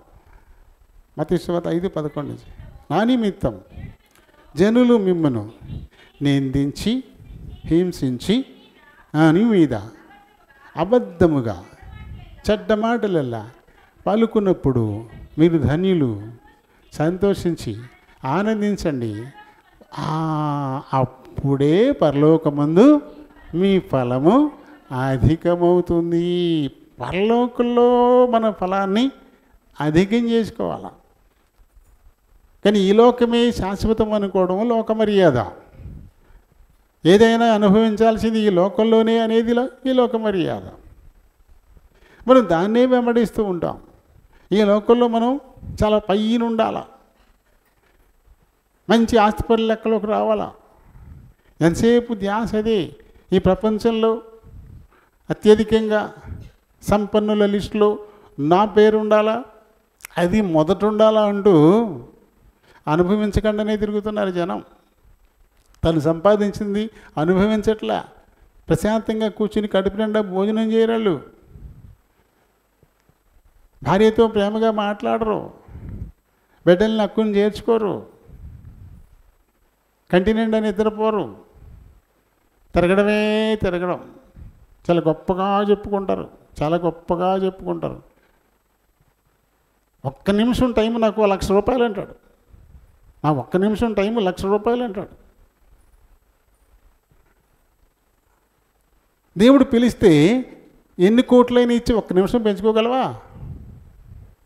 దేవుడు పిలిస్తే 1,00,000 కోట్లు ఇస్తానని నాకు ఒక్క నిమిషం పెంచంటే పెరుగుతుందా? అవుద్దా? మరి ఏంటి నీ టైము ఒక్క నిమిషం 1,00,000 ఏంటి? అసలు కోట్లైనా ఎందుకు పనికిరావు. నరులారా తిరిగి రండి, వచ్చేసాయి అని పిలిచారనుకోండి, అంతే క్షణంలో వెళ్ళిపోవాలి. ఇంకా 60 సెకండ్లు నిమిషానికి, ఒక క్షణం కూడా ఉండకూడదు. నిమిషానికి 1,00,000 ఎందుకు? ఏం చేసుకుంటావు అని. మత్తయి సువార్తలో మార్కు సువార్త 10వ అధ్యాయము, మార్కు సువార్త 10:22-23 చదవండమ్మా. అతడు మిగుల ఆస్తి గలవాడు గనుక, మిగుల ఆస్తి గలవాడు. ఒక ధనవంతుడని రాయబడింది, ఒక యవ్వనస్తుడని రాయబడింది, ఒక అధికారిని కూడా రాయబడింది. అవి చేసి నిత్య జీవాన్ని పొందడానికి నేనేం చేయాలి, నేనే మంచి కార్యాలు చేయాలి అని అడిగాడు ప్రభుని. అడిగితే ఆయన చెప్పాడు, ధర్మశాస్త్రంలో ఉంది కదా, నిన్ను వెళ్ళి నీ పొరుగు వారిని ప్రేమించు, ఇలా ఉన్నాయి కదా. అప్పుడు ఈ చిన్నప్పటి నుంచే ఇవన్నీ నేను అనుసరించి నడుచుకుంటున్నాను, చిన్నప్పటి నుంచే నేను అనుసరించి నడుచుకుంటున్నాను అని చెప్పాడు. అయితే నీకు ఒక్కటి కొదువుగా ఉంది, నీ ఆస్తిని అమ్మేసేయి, పేదలకి ఇచ్చేసేయి, నువ్వు వచ్చి నన్ను వెంబడించు. 21వ వచనంలో మాట ఉంటుంది, నీకు ఒక్కటి, నీవు పరిపూర్ణుడు అవ్వాలంటే పోయి నీ ఆస్తి నమ్మి పేదలకిమ్ము. చూడు 21వ వచనంలో మాట చదువు. యేసు అతన్ని చూసి అతన్ని ప్రేమించి నీకు ఒక్కటి కొదువుగా ఉంది అన్నాడు. ఒక్కటి కొదువుగా ఉంది. పరలోకానికి వెళ్ళిపోవడానికి అన్నీ చేసేస్తున్నాను నేను అన్నాడు ఈయన. ధర్మశాస్త్రాన్ని నెరవేర్చేస్తున్నాను, చిన్నప్పటి నుంచే చేసేస్తున్నాను. ఆయన ఒక్కటి కొదువుగా ఉంది నీకు. ఆ ఒక్కటి అది కూడా నువ్వు సంపాదించుకోగలిగితే ఖచ్చితంగా వచ్చేస్తావు పరలోక రాజ్యానికి. ఏ ఒక్కటి అంటే పరలోక రాజ్యానికి నువ్వు పోకుండా నీ ఆస్తే నీకు అడ్డంగా ఉంది. నీ ధనం ఎక్కడ ఉంటుందో నీ మనసు కూడా అక్కడే ఉంటుంది. దాని చుట్టూనే తిరుగుతూ ఉంటుంది. ఈ చుట్టూనే తిరుగుతూ ఉంటుంది. ఇప్పుడు దాని మీద మనసు పెట్టినప్పుడు, దాని మీద నువ్వు మనసు పెట్టినంత మాత్రాన అది లేకుండా పోద్దా? నీది నీకే ఉంటుంది అది. కానీ దాని మీదే మనసు పెట్టుకుంటాం, దాని ఇంకే చూసుకుంటూ ఉంటాం, మురిసిపోతూ ఉంటాం. అది కాదంటాడు ప్రభు. అది కాదు. నువ్వు అలా ఉండకూడదు. నీ మనసు ధనం మీద ఉండకూడదు. నా మీద పెట్టు అనేది మాత్రాన ఏమైనా పోద్దా? ఏం పోదు. నీకు 100 ఎకరాలు ఉన్నాయి, నువ్వు దాని మీద మనసు పెట్టలేదు, లేనట్టే ఉన్నావు అన్నంత మాత్రాన ఒక ఎకరం పోద్దా? ఏం పోదు. ఇది నీకే ఉంటాయి. ఇది నుండి కూడా మనసంతా దాని మీదే పెట్టుకుని ప్రభుని పక్కన పెట్టాడు. ఆ ఇచ్చినటువంటి కదా ఈ సంపదను సమకూర్చుకోవడానికి, భాగ్యాన్ని సంపాదించుకోవడానికి వీలు కలుగు చేసిన వాడు ఆయన అని చెప్పేసి మనం ద్వితీయోపదేశ కాండలో చదువుతాం. నువ్వు 100 ఎకరాలు సంపాదించావంటే అలా సంపాదించుకోవడానికి వీలు కలిగించిన వాడి దేవుడే. కాబట్టి కలిగించినటువంటి దేవుని మీద లక్ష్యం ఉంచకుండా ఆ సంపాదించిన దాని మీదే పెట్టుకుంటే మనసు ఇలా మనం ప్రతి దాంట్లో ఇలాగే ఉంటాం. ప్రతి దాంట్లో బిడ్డనిచ్చిన దేవుని కంటే బిడ్డ మీదే మనసు పెడతాం. బిడ్డనిచ్చిన దేవుని మీద కంటే ఆ బిడ్డ మీదే మనసుని పెట్టుకుంటాం. వాడి చుట్టూ తిరుగుతూ ఉంటాం. మరి నీకు ఇచ్చినోడిని పక్కనెట్టేస్తాం. మరి అది ఎలా? అంతే. ప్రతి విషయం అంతే. ఆ పిల్లల చదువులో కానీ, పిల్లల పెళ్ళిలో కానీ, ఆ పిల్లలు పుట్టినప్పుడు కానీ ఇచ్చిన దేవుణ్ణి పక్కనెట్టేసి ఎంతసేపు ఆ పిల్లల చుట్టే తిరుగుతాను. పోతాయి, ఎక్కడికి వెళ్ళిపోతాయి. నీ పిల్లలు నీతోటే ఉంటారు కదా, అలాగే వెళ్తారు. ఎందుకు అలా? దేవుడిని తక్కువ చేయడం, దేవుడి ఇచ్చిన దాన్ని ఎక్కువ చేయడం, దానివల్ల ఆయన కోపం తెచ్చుకునేటువంటి పరిస్థితి, ఆయన ఉగ్రతకు కారణమవుతుంది. ఆయన్ని మానేసి ఆయన ఇచ్చిన దాన్ని ప్రేమిస్తున్నావు. ఆయన మీద మానేసి ఆయన ఇచ్చిన దాని మీదే దృష్టి పెట్టుకుని ఉంటున్నావు. ఎంతసేపు దాని చుట్టూనే తిరుగుతూ ఉంటున్నావు. ఈ లోకంలోకి తీసుకొచ్చింది ఆయన, నిన్ను తీసుకొచ్చిన ఆయన వదిలేసి ఈ లోకం చుట్టూ తిరుగుతూ ఉన్నావు. దానివల్లే ఆయన ఉగ్రతకు లోనయ్యేటువంటి పరిస్థితులు. తిమోతి మొదటి పత్రిక 6వ అధ్యాయము 9 నుంచి చదువుదాం. ధనవంతులగుటకు అపేక్షించువారు. ఇప్పుడు ఆకాన్ ఏం చేశాడు? మిగతా వాళ్ళకంటే నేను స్పెషల్ కావాలనుకున్నాడు. మిగతా వాళ్ళకంటే నేను ప్రత్యేకంగా ఒక మంచి సీనారు వస్త్రం వేసుకోవాలనుకున్నాడు. మిగతా వాళ్ళకంటే మంచి బంగారం ఉన్నవాడుగా, వెండి ఉన్నవాడుగా ఉండాలనుకున్నాడు. మిగతా వాళ్ళందరికంటే కూడా ఏమైంది? ఈ అపేక్ష ఏం చేసింది? తన్ని శోధనలోకి గెంటేసింది. ఎలాంటి శోధన? తనొక్కడికే కాదు, తన భార్య, తన కుమారులు, తన కుమార్తెలు, తను కలిగినటువంటి పశువులు మొత్తం గుడారంతో సహా ఇవన్నీ కూడా ఇప్పుడు నాశనానికి వెళ్ళిపోయినాయి. తన అపేక్ష దేనికి కారణమైందో చూడాలి. దీనికి కారణం ఇందుకోసం కాదు కదా దేవుడు మనల్ని ఈ లోకంలో ఉంచింది. ఎందుకు ఉంచాడు ఈ లోకంలో? తిరిగి ఆయన దగ్గరికి వెళ్ళడానికి అవసరమైన వాటిని మనం సంపాదించుకోవాలి. ఏది మనం కోల్పోయాం? దేవుని జీవంలో నుంచి నెట్టివేయబడ్డాం. ఈ శరీరాశ నేత్రాశ జీవపు డంబాల్లో పడిపోవడాన్ని బట్టే ఇదంతా ఆపరించింది. కాబట్టి తిరిగి మళ్ళీ తండ్రి దగ్గరికి వెళ్ళడానికి అవసరమయ్యేదానికంటే కూడా ఈ లోకాన్ని మనం వెంబడిస్తూ ఉన్నాము, ప్రేమిస్తూ ఉన్నాము. ప్రభు చెప్తాడు మత్తయి సువార్త 10:37 చదవండి. తండ్రినైనను తల్లినైనను నాకంటే ఎక్కువగా ప్రేమించువాడు నాకు పాత్రుడు కాడు. తల్లినైనా తండ్రినైనా సరే దేవుడి తర్వాతే, కన్న తల్లి అయినా తండ్రి అయినా. దేవుడికి స్వార్థం అనుకుంటారా? దేవుణ్ణి ప్రేమించగలిగేవాడు ఆటోమేటిక్గా తల్లిదండ్రులు ప్రేమిస్తాడు. కంటికి కనిపించకుండా ఉండే దేవుణ్ణి అంతగా ప్రేమించినప్పుడు తన కని పెంచి పెద్ద చేసిన తల్లిదండ్రులు కళ్ళెదురుగా ఉంటే వాడిని ప్రేమించడా? అది ఎందుకంటే దేవుణ్ణి ప్రేమిస్తే ఖచ్చితంగా తల్లిదండ్రులు ప్రేమిస్తాడు. తల్లిదండ్రులు ప్రేమించినంత మాత్రాన దేవుని ప్రేమించాలని లేదు. అందుకని రెండు ఫలితాలు రావాలి. అందుకని చెప్పేసి ఈయన మాట చెప్పాడు ఆయన. దేవుణ్ణి కనుక మనం ప్రేమిస్తే ఖచ్చితంగా తల్లిదండ్రులను ప్రేమిస్తాం, ఖచ్చితంగా ఇతర మనుషులను కూడా ప్రేమిస్తాం. అంటే ప్రేమించడం అనేది నీకు ఒక వ్యసనంగా మారిపోద్ది. అది అలవాటు చేసుకో, అప్పుడు ఎవరినైనా ప్రేమిస్తావు అని చెప్పేసి ఆ మాట ఆయన చెప్పాడు. అంతేగాని తల్లిదండ్రులు ద్వేషించమని కాదు ఇక్కడ. నన్ను ప్రేమించు, నీ తల్లిదండ్రులు ద్వేషించని చెప్పట్లేదు ఆయన. నాకంటే అంటాడు అక్కడ, అంతే. నన్ను నువ్వు ప్రేమించాలి ముందు అన్నాడు.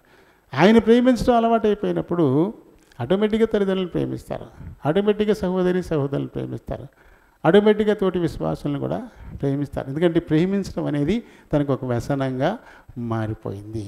ఎందుకంటే కనబడట్లేదు ఆయన. కనబడని దేవుడు నేను ప్రేమిస్తున్నప్పుడు కనిపించిన మనుషులను ప్రేమించవా? పరాకాష్ట అది. కనపడిన దేవుని ప్రేమించడం అంటే అదే పైనందంగా. అది దానికి అలవాటు పడినవాడు అందరినీ ప్రేమగా చూస్తారు, అందరినీ కూడా ప్రేమగానే చూస్తారు. అందుకని 19వ అధ్యాయము 19వ వచనం చదువు. అదే మత్తయి 19:10. నిన్ను వలె నీ పొరుగువానిని ప్రేమింపవలనది. నిన్ను వలె నీ పొరుగువాని దేవుణ్ణి ప్రేమిస్తే నిన్ను వల్ల నీ పొరుగువాన్ని కూడా నువ్వు ఖచ్చితంగా నువ్వు ప్రేమించే తీరుతావు. అది నీకు ఒక అలవాటుగా మారిపోతుంది అని యేసుప్రభు చెప్పినటువంటి మాటలు ఇవి. ఇవి కూడా ధర్మశాస్త్రంలో చెప్పబడ్డ వాటినే ఆయన ఎత్తి చూపిస్తూ ఉన్నాడు ప్రత్యేకించగా. మార్కు సువార్తలో 8వ అధ్యాయము 34వ వచనం. అంతటా ఆయన తన శిష్యులను జన సమూహమును చూసి, నన్ను వెంబడింపగోరువాడు తన్ను తాను ఉపేక్షించుకొని తన సిలువనెత్తుకొని నన్ను వెంబడించాలి అన్నాడు. తనను తాను పూర్తిగా ఉపేక్షించుకోవాలా అంటే తనకంటూ దేవుని నుంచి వేరుగా ఎలాంటి కోరికలు ఉండకూడదు. దేవుడు ఏం కోరుకుంటున్నాడో అది తన కోరిక కావాలి తప్ప తనకు వ్యక్తిగతంగా ఏ విధమైనటువంటి కోరిక ఉండకూడదు. అంటే తన ఇష్టాన్ని తీసి పక్కనెట్టాలి. తన ఇష్టం అనేది ఉండకూడదు. ఇంకా ప్రభు అది తను తాను ఉపేక్షించుకోవడం అంటే. సిలువను ఎత్తుకోవడం అంటే చెక్కదో, లేదా ఎనపదో, లేదా బంగారందో, వెండిదో భుజాన్ని వేసుకు తిరగడం కాదు. సిలువ అంటే శ్రమలు. ప్రభు కొరకు ఎలాంటి శ్రమలు ఎదురైనా సహించేటువంటి మనసు కలిగి ఉండడం. అది ఎలాంటి శ్రమలైనా అలా సిలువ శ్రమలన్నీ వస్తాయని కాదు, ఆయన అనుభవించేసే మన నిమిత్తం. అటువంటివి ఇంకొస్తాయా?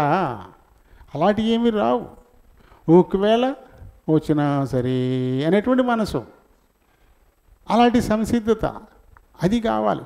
నా నిమిత్తం నష్టపోవడానికి నువ్వు ఇష్టపడాలా, నా నిమిత్తం కష్టపడడానికి ఇష్టపడాలి, నా నిమిత్తం అవమానం పొందడానికి ఇష్టపడాలా, నా నిమిత్తం హేళన పొందడానికి ఇష్టపడాలా.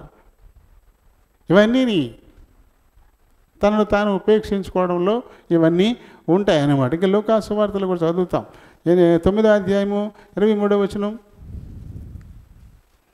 మరియు ఆయన అందరితో ఇట్లా, నేను ఎవడైనను నన్ను వెంబడింపగోరిన ఎడల, అదే మళ్ళీ సేమ్ అదే మార్క్ ఏం రాశాడో అదే విషయాన్ని, తనను తాను ఉపేక్షించుకోవడం, నేను అనేదాన్ని వదిలేయడం. అన్ని సమస్యలకు కారణం అదే కదా. నేను అనేది అన్నిటికీ కారణం. నేను అనే అహంకారమే అన్నిటికీ కారణం. ఈ అహాన్ని వదులుకోవాలి. నేను అనేది తీసి పక్కన పెట్టేసేయాలి అంతే. ఎందుకంటే నాకు ఎంత ఆస్తి ఉంది, లేకపోతే నాకు ఎన్ని వాహనాలు ఉన్నాయి, లేకపోతే ఇన్ని కోట్ల డబ్బు ఉంది, నాకే ఇవన్నీ నువ్వు సంపాదించుకోవడానికి వీలు కలిగించింది దేవుడే. ఆ విషయాన్ని మరిచిపోయేలా చేస్తున్నాయి ఇవన్నీ కూడా. ఈ నేను అనేటువంటిది ఏదుందో ఈ సంపాదించుకోవడానికి వీలు కల్పించింది నా దేవుడే అనే విషయాన్ని మర్చిపోయేలా చేస్తాను. అందుకని తనను తాను ఉపేక్షించుకోవాలి. నేను ఇది నా వల్లే, నేనే సంపాదించాను అని తీసి పక్కన పెట్టి, ఇది నా దేవుని కృప వల్ల నాకు వచ్చింది అని అది ఆ క్రెడిట్ దేవునికి ఇచ్చేయాలంటాడు. నీకు తీసుకోకూడదు, మళ్ళీ మనం ఉపేక్షించుకోవడం, ఆ క్రెడిట్ దేవునికే అప్పచెప్పేసేయాలా అన్న. అలా అప్పచెప్పేసిన రోజున ఈ లోకం మీద నీకు వ్యామోహం ఉండదు. మరి యోబు గారు మొత్తం పోయింది కదా, మొత్తం అంతా పోయింది కదా. చూడండి, యోబు మొదటి అధ్యాయంలోనే మనం ఆ మాటలు చదువుతాం. మొత్తం అంతా పోయింది, ఏమీ లేదు. మొదటి అధ్యాయంలో ఏమైంది, అప్పటికి ఏం జరిగిపోయింది, మొత్తం గొర్రె మేకల మందలన్నీ పోయాయి కదా. మొత్తం మొదటిది 14 వచనంలో ఉంటుంది. ఎద్దులు నాగలి దున్నుచు గాడిదలు వాటి సమూపనం వేయుచుండగా శవాయేయులు వాటి మీద పడి వాటిని పట్టుకొని పోయి ఖడ్గంతో పనివారిని హతము చేసిరి. జరిగింది తెలియజేయడానికి నేను వచ్చాను. ఎద్దులు పోయాయంట. తర్వాత మళ్ళీ ఇంకోడు వచ్చాడు, పరిగెత్తుకొచ్చాడు. అతను ఇంకా మాట్లాడుచుండగా మరి ఒకడు వచ్చి దేవుని అగ్ని ఆకాశం నుండి పడి గొర్రెలను పనివారిని రగులు పెట్టి కాల్చివేశాను. దానికి తెలియజేయడం నేను ఒక్కడిని నీ దగ్గరికి వచ్చాను. అగ్ని వచ్చి కాల్చేసింది అంటాడు ఆయన. ఇలా మాట్లాడుతుండగా మూడవది ఇంకొకడు వస్తాడు. అతను ఇంకా మాట్లాడుచుండగా మరి ఒకడు వచ్చి కల్దీయులు 3 సమూహములుగా వచ్చి ఒంటెల మీద పడి వాటిని కొనిపోయి ఖడ్గము చేత పనివారిని చంపిరి. నీకు దానిని తెలియజేయడానికి నేను ఒక్కడే వచ్చాను. లింకు అడిక మాట్లాడుతూ ఉండగానే ఇంకోడు ఉదాహరణకాల ఒకటి గ్యాప్ లేదు అసలు. ఒకడు వచ్చి విషయం చెప్తుండగానే ఇంకోటి వచ్చేసింది, వాడు చెప్తుండగా ఇంకోటి వచ్చాడు. ఏంటి మంచి వార్తలు పట్టుకొచ్చారా వీళ్ళు? సర్వనాశనం అయిపోయినటువంటి వార్తల్ని పట్టుకొచ్చాడు. ఆ తర్వాత ఇంకొకడు పరిగెత్తుకొస్తుంటాడు.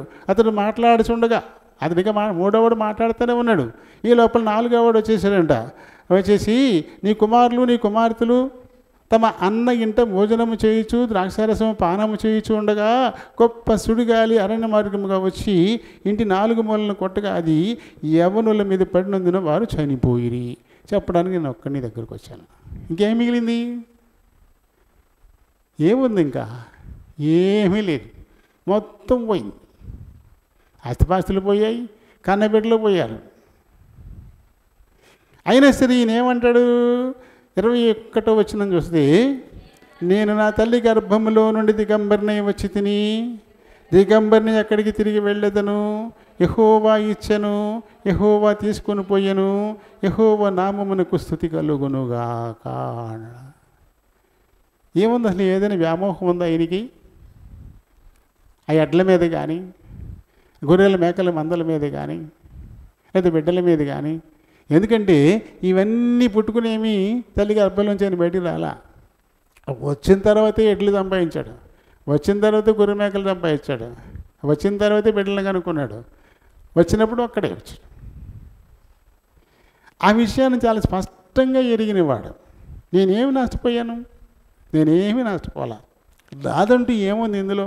ఇవన్నీ ఆయన ఇచ్చినాయే కదా. ఆయనే పట్టుకెళ్ళిపోయాడు, ఆయనకే స్తుతి అంటాడు ఆయన. ఇన్ని పోయిన తర్వాత కూడా దేవుని స్తుతిస్తూనే ఉన్నాడు. ఇలాంటి వారు కావాలి దేవుడికి. ఫలితంగా చివరికి వచ్చేసరికి ఇవన్నీ సంపాదించేసుకున్నాడు. రెట్టింపు రెట్టింపు రెట్టింపు వచ్చేసినాయి. ఆఖరికి వచ్చేసరికి గెలిచేసాడు కదా. గెలిచేటప్పటికి ఆఖరికి వచ్చేసరికి ఏమైంది? మొత్తం అన్నీ రెట్టింపు రెట్టింపు వచ్చేసినట్టు మనకి కనబడతాయి.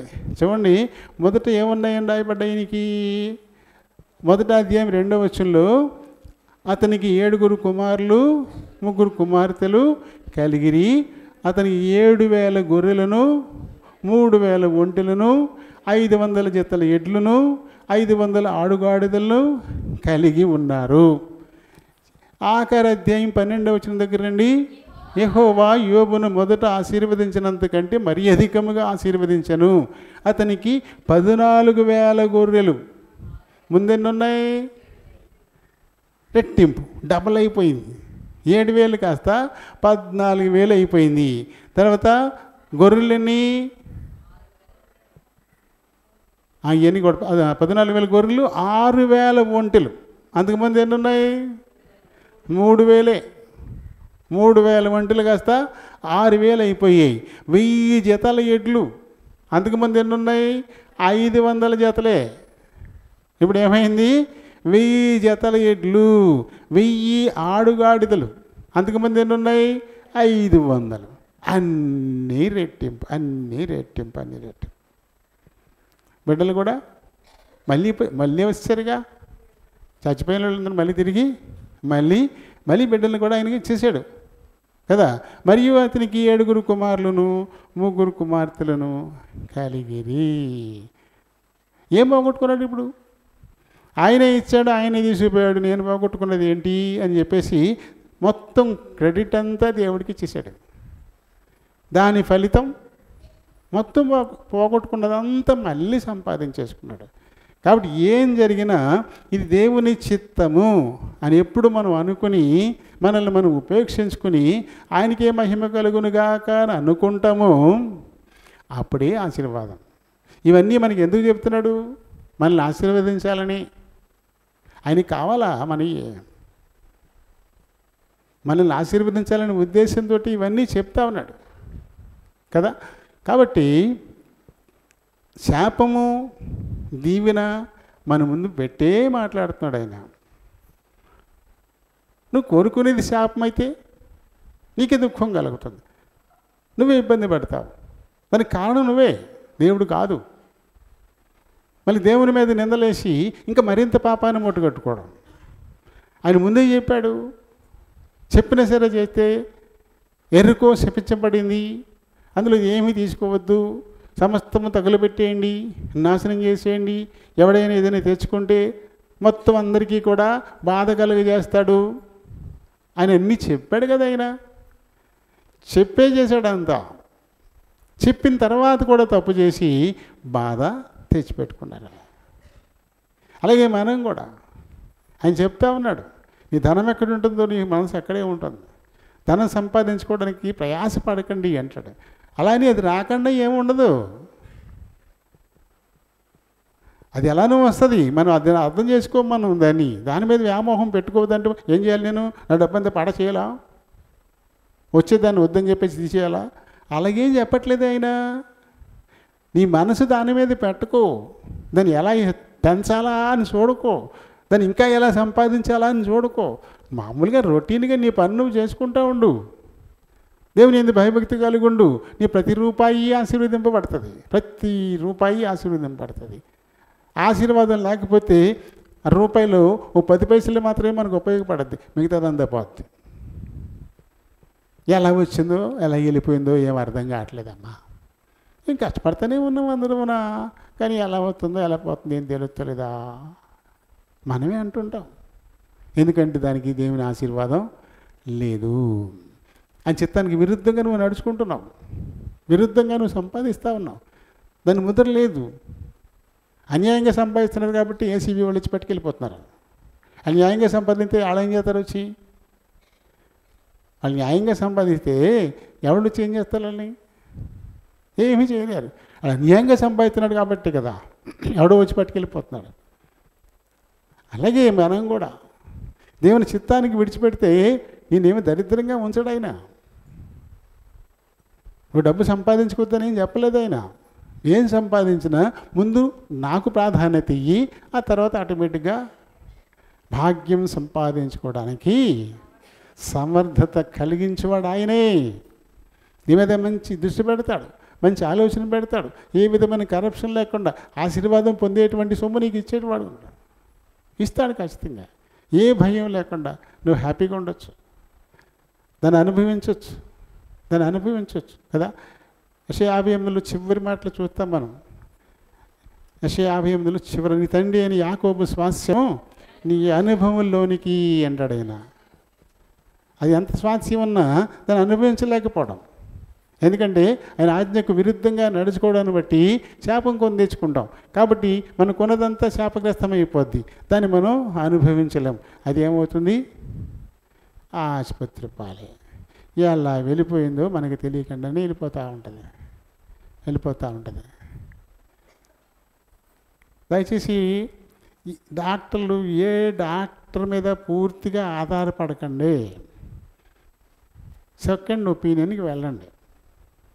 వాళ్ళు ఏదో చెప్పేశారని చెప్పేసి బెంగపడిపోవడము, లేకపోతే బాబు ఎంతైనా పర్లేదు బాబా మీరు ఏదో చేసేయండి బాబా అని చెప్పేసి వాళ్ళకి అప్పచెప్పేసుకోవడము, ఇలాంటివి చేయకూడదు. ఎందుకంటే ఇప్పుడు ఎప్పుడైతే టీవీల్లో ఈ యాడ్లకు వచ్చేసారో వాళ్ళు అప్పుడే వ్యాపారస్తులు అయిపోయారు. టీవీలో యాడ్ వస్తుంది, కోత లేకుండా కుట్టు లేకుండా ఆపరేషన్ చేయబడిన వస్తుంది. ఒక 10 సెకండ్లు ప్రకటనకు వచ్చి 75,000 కట్టాలంటాడు. 10 సెకండ్లు, నిమిషానికి ఎంత అవుతుంది? 7 లక్షలే కదా, లేదా 6,42 4,20,000 అంతేనా? అంతే కదా, నిమిషానికి 60 సెకండ్లే కదా. 10 సెకండ్లకి 7 అంటే 6,42 4,20,000 ఒక్క నిమిషానికి. 2 నిమిషాలు అయితే కళ్ళలో పోయి 10 లక్షలు. ఇలాంటి ఆటలు ఏంటి? ప్రసారం చేయడానికి ఇచ్చే డబ్బు ఇది. మరి యాడ్ చేయడానికి అందులో నటించే వాళ్ళు ఉంటారు కదా, వాళ్ళకి ఇచ్చేది గోల్డ్ అని డబ్బులు ఎట్టి ఇలా టీవీల్లో యాడ్లు ఇస్తున్నారు వీళ్ళు. ఈ డబ్బు అంతా ఎక్కడ సంపాదించాలి? అసలు హాస్పిటల్కి టీవీలో యాడ్లు ఏంటి? అసలు వ్యాపార సంస్థలు చేసుకుంటారు ఆ పని. హాస్పిటల్ కూడా అలా తయారైపోయినాయి ఇప్పుడు. కాబట్టి ఎవడైనా పేషెంట్ వచ్చాడా అని సీసీ కెమెరాలు పెట్టేసుకుంటున్నారు. కారులో దిగాడా, ఎలాంటి కారులో చూసేస్తారు అక్కడ లోపల, ఎలాంటి కారులో దిగాడు, సౌండ్ పార్టీయా, మనం కొంచెం ఏమైనా చెప్తే లొంగిపోతాడా, దొరికిపోతాడా మనకి అన్నట్టుగా చూస్తున్నారు వాళ్ళు. అందుకని చెప్పింది నమ్మకూడదు. ఎందుకంటే మా స్వానుభవం ఇది. మొన్న మేము అక్టోబర్ నెలలో 28 ఎప్పుడో కంటి ఆసుపత్రి మ్యాక్స్ డివిజన్ అని ఆడికి వెళ్ళాం. జోల్పాల రోడ్లోనే అడ్డొంతిన అవతలే ఎడం పక్కన ఉంటుంది. ఆడికి వెళ్ళాం, ఆవిడని తీసుకుని వెళ్ళాము. ఆవిడని చూసి మీ 2 కళ్ళల్లోనూ క్యాటరాక్ట్ వచ్చేసింది, ఎడం కన్నులో అయితే సెకండ్ స్టేజ్కి వచ్చేసింది, మీరు అర్జెంటుగా ఆపరేషన్ చేసేసేయాలి అని చెప్పేశారు. పెద్ద ఇంకా ఆవిడ ఏడిచింది, తెగ ఏడిపో, నాకు శాపరార్థాలు ఎట్టేసింది. అప్పుడెప్పుడో చూపించమంటే చూపిస్తే ఇప్పుడు ఈ పని వచ్చినా ఎప్పుడు చూపిస్తే ఏమన్నా క్యాటరాక్ట్ పెరగని ఉంటుందంటే పెరిగితే అని చెప్పి నాకు శాపరార్థాలు ఎట్టేసింది ఆవిడ. నాకేమన్నాడు 3 చెప్పాడు నాకు. నువ్వు వస్తేనే అద్దె మార్చుకుందామని నేను వెళ్తే కంట్లో గ్లూకోమా ఉంది, ఆ తర్వాత బుర్ర కట్టేసింది, ఆ తర్వాత నీటి కంతులు ఉన్నాయి, ఇప్పుడే అర్జెంటుగా ట్రీట్మెంట్ మొదలెట్టేయాలి అన్నాడు. అబ్బాయి ఇప్పుడు దానికోసమే రాలేదు, చూపోయే కొత్తరా అన్నాడు. మళ్ళీ మొత్తం కనపడకుండా పోయే కొత్తరా అన్నాడు. సరే చూద్దాం ఎప్పుడే వస్తాలే అని చెప్పేసి వచ్చేసాం. ఈ కళ్ళద్దాలు ఏం చేశాడు తెలుసా? మోసం చేశాడు. మళ్ళీ నిజంగా నాకు కనపట్టలేదు అని వెళ్ళాలని చెప్పేసి ఇది దీనికంటే తక్కువ పవర్ రాసిచ్చాడు. ఇప్పుడు ఏదైనా 2 ఏళ్ళు వాడిన తర్వాత పవర్ పెరుగుద్ది, తగ్గదు. ఇప్పుడు ఇది 50, ఇది ఒక 75 ఉందనుకోండి, ఇది 75 అవుతుంది, ఇది 100 అవుతుంది. అంతేగాని ఇది 25కి ఇది 50కి వచ్చుద్దా? అలా రాసిచ్చాడు. అంటే అది నేర్చుకుంటే కనపడదు మనకి. అది నిజమేరా బాబు కనపడలేదు నాకు అని చెప్పేసి మళ్ళీ వెళ్ళిపోతాం అన్నమాట. అంత మోసగాళ్ళు. అక్కడి నుంచి మళ్ళీ మామూలుగా ఆపరేషన్ చేసిన అన్నాడు. ఇప్పుడు అక్కడికి వెళ్ళాము. శుభ్రంగా ఆవిడని చూసి స్కాన్ కూడా చేద్దామండి అని చెప్పి స్కాన్ కూడా చేసి 2 కళ్ళల్లోనూ క్యాటరాక్ట్ లేదన్నాడు. 2 కళ్ళు శుభ్రంగా ఉన్నాయి, క్యాటరాక్ట్ ఏం అసలు లేదు, నరాలు కూడా బలంగా ఉన్నాయి అని చెప్పాడు ఈయన. చూడు మరి ఎంత దారుణం ఇది, ఎంత దారుణం. నాకు 3 చెప్పాడు కదా, నన్ను చూశాడు. ఏం లేదు అంతా బాగానే ఉందండి, ఈ కన్ను కొంచెం గారెట్టినట్టుంది, దాన్ని కొంచెం క్లియర్ చేద్దాం అన్నాడు. క్లీన్ చేశాడు. అవే కళ్ళజోడు వాడుకోండి, ఇంకో కళ్ళజోడు కూడా అక్కర్లేదు అన్నాడు. ఏంటి ఇదంతా? 3 చెప్పాడు ఎక్కంగాడు. చూపే పోద్ది, మొత్తం పోయే కొత్తరా అన్నాడు. ఇక్కడ చూస్తే ఏమీ లేదు. ఇలా ఉంటున్నారు డాక్టర్లు. కాబట్టి ఎవరో ఒకళ్ళు చెప్పారని చెప్పేసి కంగారు పడిపోవద్దు, దిగులు పడిపోయి ఆడవద్దు. ఇంకా కొంచెం ఆలోచించి అదే అటువంటి డాక్టర్ని ఇంకొక ఆయన్ని వెళ్ళి కన్సల్ట్ చేయండి, సెకండ్ ఒపీనియన్ తీసుకోండి. అప్పుడు కానీ ముందుకి వెళ్ళొద్దు. మేము అయితే ఏమవుద్ది అక్కడ? ఆవిడ కళ్ళు ఆపరేషన్ చేసేస్తారు, నాకేదో మొదలెట్టేస్తాడు, ఉన్న చూపు పోగొట్టేస్తాడు. అవ్వనికంటే ఇక్కడ రావడం మొత్తం ఏమీ లేదు, శుభ్రంగా ఉంది. ఇదిగో అదే కళ్ళజోడు మళ్ళీ మార్చుకో. ఏంటి ఆడు మాట ఇంకో కళ్ళజోడు వేసుకున్నాను, కనపట్లేదు. ఇది ఆడు ఇచ్చాడు, ఆ కళ్ళజోడు వేసేసుకున్నాను, వేసుకుంటే కనపట్లేదు, వెళ్ళి అయిపోతున్నాయి. కారణం ఏంటంటే ఉన్న పవర్ తగ్గించేసాడు. ఎలా పెరుగుతుంది మనకి? చూపు మెరుగు అవుతుందా? వండు కొద్దీ చూపు తగ్గుద్ది, కానీ మెరుగు అవ్వదు కదా. చూపు మెరుగైతే పవర్ తగ్గుతాయి. ఎలా అవుతుంది అది? వాళ్ళు నమ్మి ఒకటి తప్పు చేసాం, కళ్ళజోడు వేసుకున్నాం అంతే. ఆవిడ కళ్ళజోడు ఓకే, ఆవిడది వేయించాము, అదే సరిపోతున్నారు. నాది మట్టుకే మళ్ళీ వేయించింది లోనెట్టేసి పాతదే వాడుకుంటున్నాను, పాతదే వాడుకుంటున్నాను. సరేండి, ఇది ఎందుకు చెప్తారండి మరి మీరు అర్థం చేసుకుంటారని. తొందరపడిపోకండి, ఏదో చెప్పారు కదా అని గాబరా పడిపోవద్దు. భయపెట్టేసి సొమ్ము చేసుకోవడానికి అలవాటు పడిపోయారు ఈ ఆటల్లో. భయపెట్టేస్తారు, కంగారు పెట్టేస్తున్నారు. ఇది ఒక వ్యాపారం అయిపోయింది. బాగా చిక్కామా ఇంక తీసుకెళ్ళి ఐసీయూలోకి ఎంటేస్తారు అంతే. ఇక మనకి వెళ్ళిపోతాను బాబోయ్ అన్న ఎవరు? జైలు. నేను వెళ్ళిపోతాను బాబోయ్ అన్న వదిలిపెట్టరు, ఎవరిని చూడనివ్వరు, కంగారు పెట్టేస్తారు. తలుపు తీసి ఈ మందులోట్రో అంటాడు, బొట్టతో పట్టుకెళ్తాం, అలా చేపలోకి వచ్చేస్తాయి. చూడనివ్వరు అసలు. జైలు మరీ దారుణం. ఇలా అయిపోయినాయి హాస్పిటల్లో. అమ్మా ఎందుకు ఇవన్నీ కారణం? దేనికి కారణం ఇదంతా? నీ దేవుడైన యెహోవా వాక్కును శ్రద్ధగా విని ఆయన దృష్టికి న్యాయమైనది చేసి ఆయన ఆజ్ఞల్ని కట్టడల్ని అనుసరించి నడుచుకున్నప్పుడు ఐగుప్తులకు వచ్చిన తెగులు నీకు రానియ్యను, నేను స్వస్థపరచు యెహోవాను నేనే అని దేవుడు మనకి ప్రామిస్ చేశాడు, ఒక వాగ్దానం ఇచ్చేశాడు. ఆ వాగ్దాన ఫలం మనం పొందలేకపోతున్నాం. ఎందుకు? ఆయన వాక్కు శ్రద్ధగా మనం వినం, ఆయన దృష్టికి న్యాయమైనది చెయ్యం. మన ఇష్టానికి మనం వింటాం, మన దృష్టికి న్యాయమైనదే మనం చేసుకుంటాం. ఆయన ఆజ్ఞల కట్టడల అవి ఎక్కడున్నాయి? నాదే సొంతం.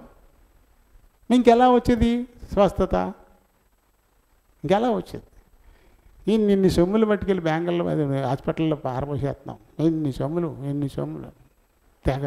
ఓ డ్రైనేజీలో పారేసినట్టే చిన్న దానికి. కాబట్టి ఏం చేయాలి మనం? ఆయన మన ముందు దీవెన పెడుతున్నాడు, శాపాన్ని పెడుతున్నాడు.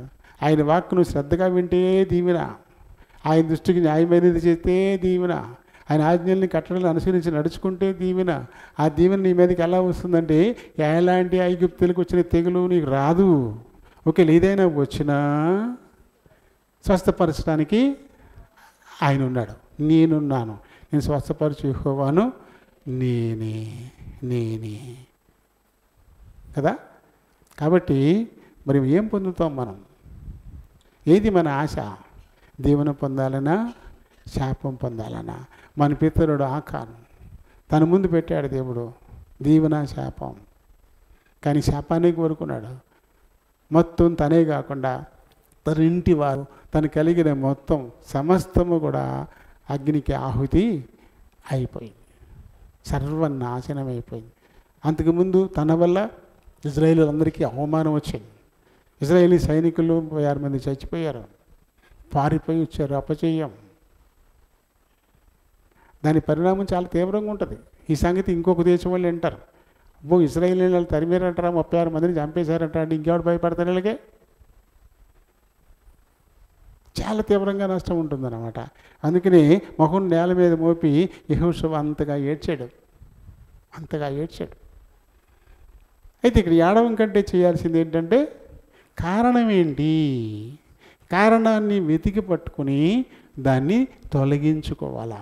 అదే మన ఇంట్లోకి శోధన వచ్చిన ఏంటి కారణం, ఎందుకు వచ్చింది ఇది, దాన్ని వెతికి పట్టుకుని దాన్ని నిర్మూలించుకునే ప్రయత్నం చేయాలి, దాన్ని రెక్టిఫై చేసుకోవాలి. అప్పుడు మళ్ళీ తిరిగి మనకి ఆశీర్వాదం వచ్చేదిగా ఉంటుంది. ఈ 70 సంవత్సరాల లేకపోతే 80 సంవత్సరాల ఇవి కాస్త సంతోషంగా ముగియాలంటే దేవుని చిత్తానికి పూర్తిగా మనల్ని మనం అప్పగించుకుని ముందుకెళ్ళాలి. దేవుడి మాటల్ని దీవించునుగాక. ప్రేమ కలిగిన మా ప్రియ పరలోకపు తండ్రి, వందనాలు, స్తోత్రాలు. మీ కృప చొప్పున ఇంతవరకు మా మధ్య నుండి మాకు వినిపించిన లేఖన భాగాలను బట్టి హృదయమారా మిమ్మల్ని స్తుతిస్తూ గణపరుస్తున్నాం. మా పితరుడైన మోషే చేసినటువంటి ప్రార్థన ఆయన, మరి మా ఆయుష్ 70 ఏళ్ళు, అధిక బలం ఉంటే 80 ఏళ్ళు, అది కూడా ఆయాసమే, దుఃఖమే. ఇదిగో తండ్రి, మరి మీ చిత్తానికి విరుద్ధంగా నడుచుకుంటూ మేము శాపాన్ని కొని తెచ్చుకుంటూ మా దినాలను దుఃఖ దినాలుగా మేమే మార్చేసుకుంటా ఉన్నాం. ఇందుకోసం కాదు ఈ లోకంలో మమ్మల్ని మీరు ఉంచింది నాయన. మరి ఏ దురాశ వల్ల అయితే మీ ఆది తల్లిదండ్రులు పాపులైపోయారో, శాపాన్ని తెచ్చిపెట్టుకున్నారు, మాకు వారసత్వంగా పాపాన్ని శాపాన్ని ఇచ్చారు. ఆ దురాశను పూర్తిగా మేము వదిలించుకొని మీ చిత్తానికి అనుకూలంగా నడుచుకోవడం కోసం మమ్మల్ని మేము దిద్దుకుని నిత్య జీవానికి వారసులు అవ్వడం కోసమే ఈ లోకంలో మమ్మల్ని ఉంచారు. ఆయన దాన్ని మేము తీసి పక్కన పెట్టేసి ఈ లోకాన్ని వదిలిపెట్టిపోయేటువంటి ఈ లోకంలో మేము ఇంకా ఆస్తులను సంపాదించుకోవడానిక, భవనాలు సంపాదించుకోవడానిక, భూములు సంపాదించుకోవడానిక మేము ప్రయాసపడుతూ ఉన్నాము తప్ప ఏది మా మీదికి పాపం శాపంగా వచ్చిందో ఆ దురాశ ఫలితాలను పూర్తిగా తుడిచిపెట్టుకోవడానికి మేము ప్రయత్నం చేయడం లేదు. కాబట్టి మీరు చెప్పినటువంటి ఈ మాటలు మా హృదయాల్లో మేము భద్రపరుచుకొని ఆ ప్రకారంగా దిద్దుకోవడాన్ని బట్టి నాయన మీ నిత్యరాజ్య వారసత్వాన్ని సంపాదించుకోవడానికి సహాయం చేయండి. ఇప్పుడు ఆరాధించబోతున్నారు, మీరు ఆత్మ ఉన్నారు కనుక ఆత్మతోనూ సత్యంతోనూ ఆరాధించడానికి ఈ మాటలు అందించమని మా ప్రభువును మా రక్షకుడునైనా యేసు నామమున అడిగి వేడుకుంటున్నాను మా పరమ తండ్రి, ఆమేన్.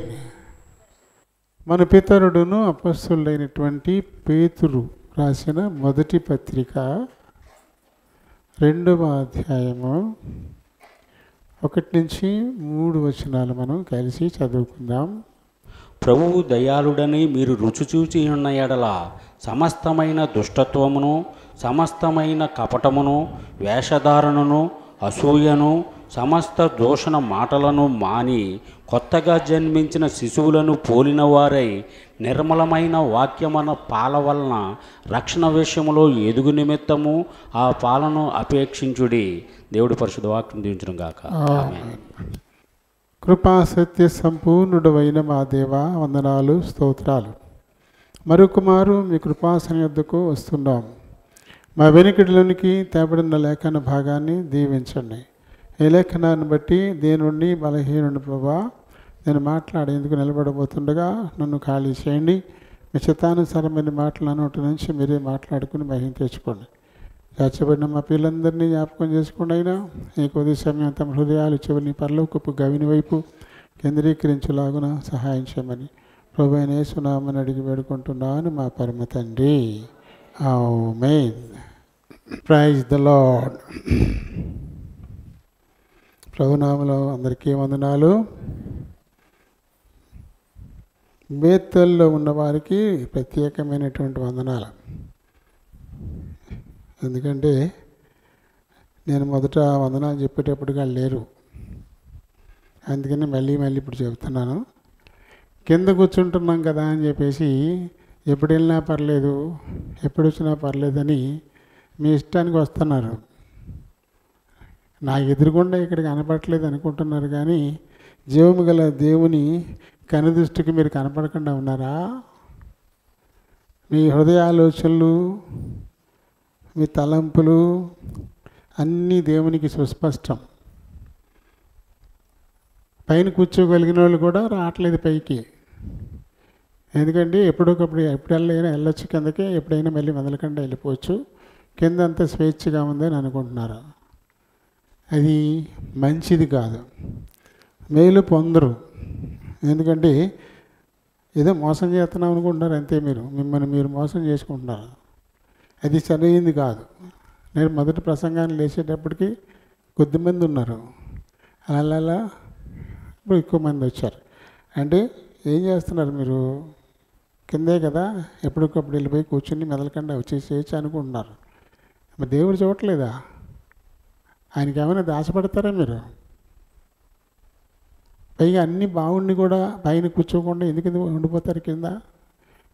ఎందుకంటే ముసలాళ్ళ కోసం, మెట్లు ఎక్కలేని వాళ్ళ కోసం, అలాగే చంటి బిడ్డల తల్లుల కోసం. అన్నీ బాగుండి కూడా పైకి రాకుండా కింద ఉండిపోతున్నారు. అంటే ఎప్పుడొకప్పుడు వెళ్ళొచ్చు, ఎప్పుడైనా వచ్చేసేయచ్చు. ఈ స్వేచ్ఛ కోసం ఉండిపోతున్నారు మీరు. అది మంచిది కాదు. మరి ప్రభు మిమ్మల్ని చూస్తూ ఉన్నాడు కాబట్టి జాగ్రత్త కలిగి నడుచుకోండి. అన్నీ బాగున్న వాళ్ళు పైకి వచ్చేస్తే మంచిది, ధన్యులు. ప్రేమతోటే మిమ్మల్ని హెచ్చరిస్తూ ఉన్నాను, మరొకటి కాదు. ఎందుకంటే దేవుని మోసం చేస్తున్నాను అనుకుంటున్నారు మీరు. భలే ఎప్పటికప్పుడు వెళ్తున్నాం, ఎప్పటికప్పుడు వచ్చేస్తున్నాం అనుకుంటున్నారు. అది సరికాదు అది.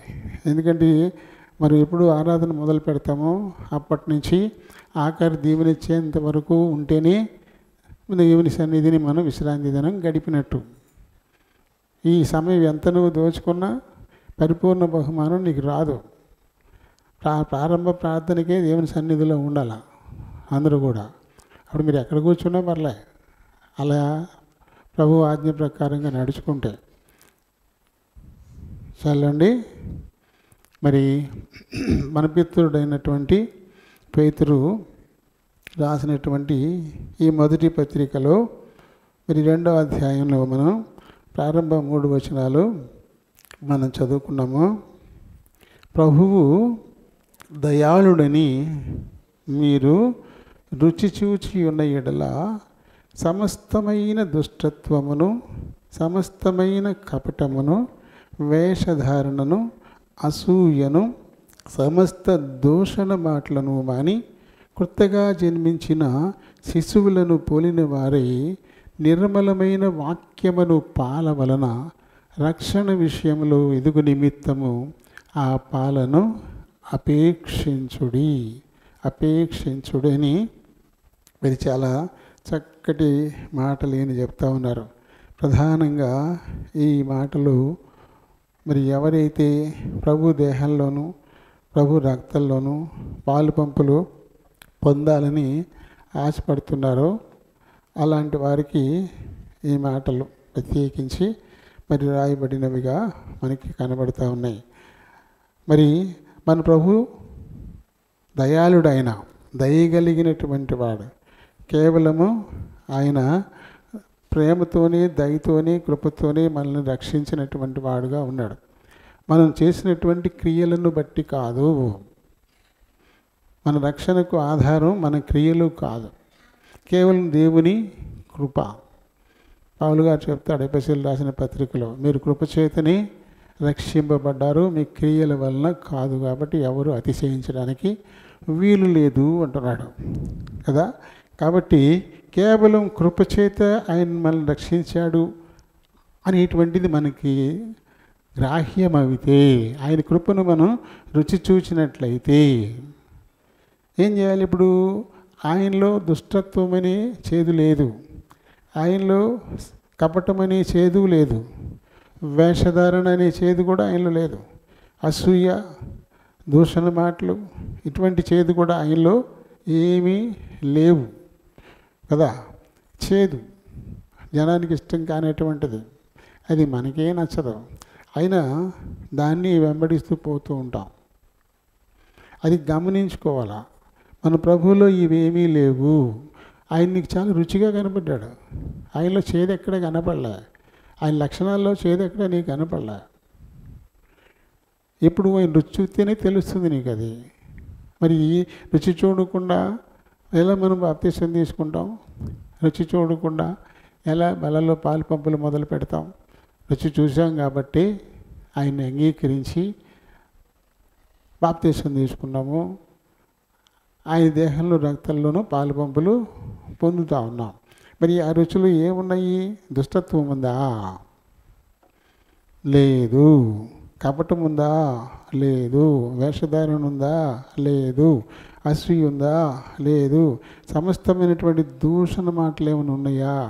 ఇవేమీ ప్రభువులో లేవు. ఆయన నిజంగా నువ్వు చూస్తే ఆ విషయం మనకు అర్థం కావాలా. అర్థమయ్యి మనం ఎలా మారిపోవాలంట, కొత్తగా జన్మించినటువంటి శిశువులను పోలిన వారై అంటాడు. కొత్తగా పుట్టిన పిల్లలు ఏం కోరుకుంటారు? నోరు తెరిచి ఏడ్చేది ఎందుకు? పాలు కోసం. కల్మషం లేని తల్లి పాల కోసమే అది అరుస్తూ ఉంటారు, ఏడుస్తూ ఉంటారు కదా. శిశువును పోలిన వారి నిర్మలమైన వాక్యమును పాల వలన, అంటే ఏ విధమైన కల్మషము లేనటువంటి పాలు. పిల్లలు బాగా ఎదగాలంటే అందులో ఏమీ కల్తీ లేకుండా ఉండేటువంటి పాలే కదా కావాలి. కల్తీ ఉంటే రకరకాలైనటువంటి బలహీనతలు వస్తుంటాయి. ఈ మధ్యన ఈ రెసిడెన్షియల్ స్కూల్స్లో ఫుడ్ పాయిజన్ అయిపోతుంది. భోజనం మంచిగా ఉండక పిల్లలందరూ వాంతులు విరేచనాలతో సొమ్మసిల్లిపోతూ ఉన్నారు. వాళ్ళు పాపం మోసుకుని హాస్పిటల్కి తీసుకెళ్తూ ఉన్నారు. ఎందుకంటే వారు తింటున్నది కలుషితం అయిపోయింది, పాయిజన్ అయిపోయింది. తరచుగా జరుగుతుంది ఎందుకో మరి మధ్యన. ఒకసారి చెప్పినా సరే మళ్ళీ అదే పని. అంటే స్వార్థపరులు అయిపోయి అడ్డమైన వాటిని అన్నీ తెచ్చి వండి పెట్టేస్తున్నట్టున్నారు వాళ్ళకి. దాంతో ఆ పిల్లలకి వాళ్ళకేం డబ్బులు ఏమి తక్కువ ఇవ్వరు. వాళ్ళకి ఇంత ఉంటాయి, పాప ఒక మనిషికి ఇంత అని చెప్పేసి ప్రతిదానికి లెక్కలు ఉంటాయి. ఆ లెక్క ప్రకారమే డబ్బులు ఇచ్చేస్తారు. కానీ వీళ్ళు ఏం చేస్తున్నారు, స్వార్థపరులు అయిపోయి సగం దాచేసుకొని డేట్ అయిపోయినాయో, పురుగులు అట్టేసినాయో, పాడైపోయినాయో ఇలాంటివన్నీ వండి పెట్టి వస్తుంటే వాళ్ళు రోగాల బారిన పడుతూ ఉన్నారు. తల్లి పాలలో కల్తీ ఉంటుందా? ఉండదు. తల్లి పాలలో కల్తీ ఉండదు. కానీ కల్తీ లేని పాలు తల్లి ఇవ్వడం మానేస్తున్నారు ఈ మధ్యన. పాలు ఇచ్చిన కాడ నుంచి ఈ వయసు మీద పడిపోద్దంట. అందుకని డబ్బా పాలే పుట్టినప్పటి నుంచి కొంతమంది పిల్లలకి డబ్బా పాలే ఇస్తున్నారు. దాంతో వారి భవిష్యత్తు వాళ్ళే రాసుకుంటున్నారు. రేపొద్దున వీళ్ళు పెద్దవాళ్ళు అయిపోయిన తర్వాత ఆ పిల్లలు కూడా డబ్బా పాలు లాంటివే ఇస్తారు. వాళ్ళు మంచి ప్రేమ ఏమి చూపించరు, మంచి ప్రేమ ఏమి చూపించరు. ఎందుకంటే తల్లి బిడ్డను ఒడిని పెట్టుకొని వాడికి పాలు ఇచ్చేటువంటి అనుభవం వేరు. ఆ తల్లికి అది మంచి అనుభవం, ఆ బిడ్డకు కూడా చాలా మంచి అనుభవం. వాడి బుర్రలో నాటిపోతాయి. అవి వాళ్ళు ప్రేమను, తల్లి పట్ల ప్రేమను చాలా ఎక్కువ చేస్తాయి.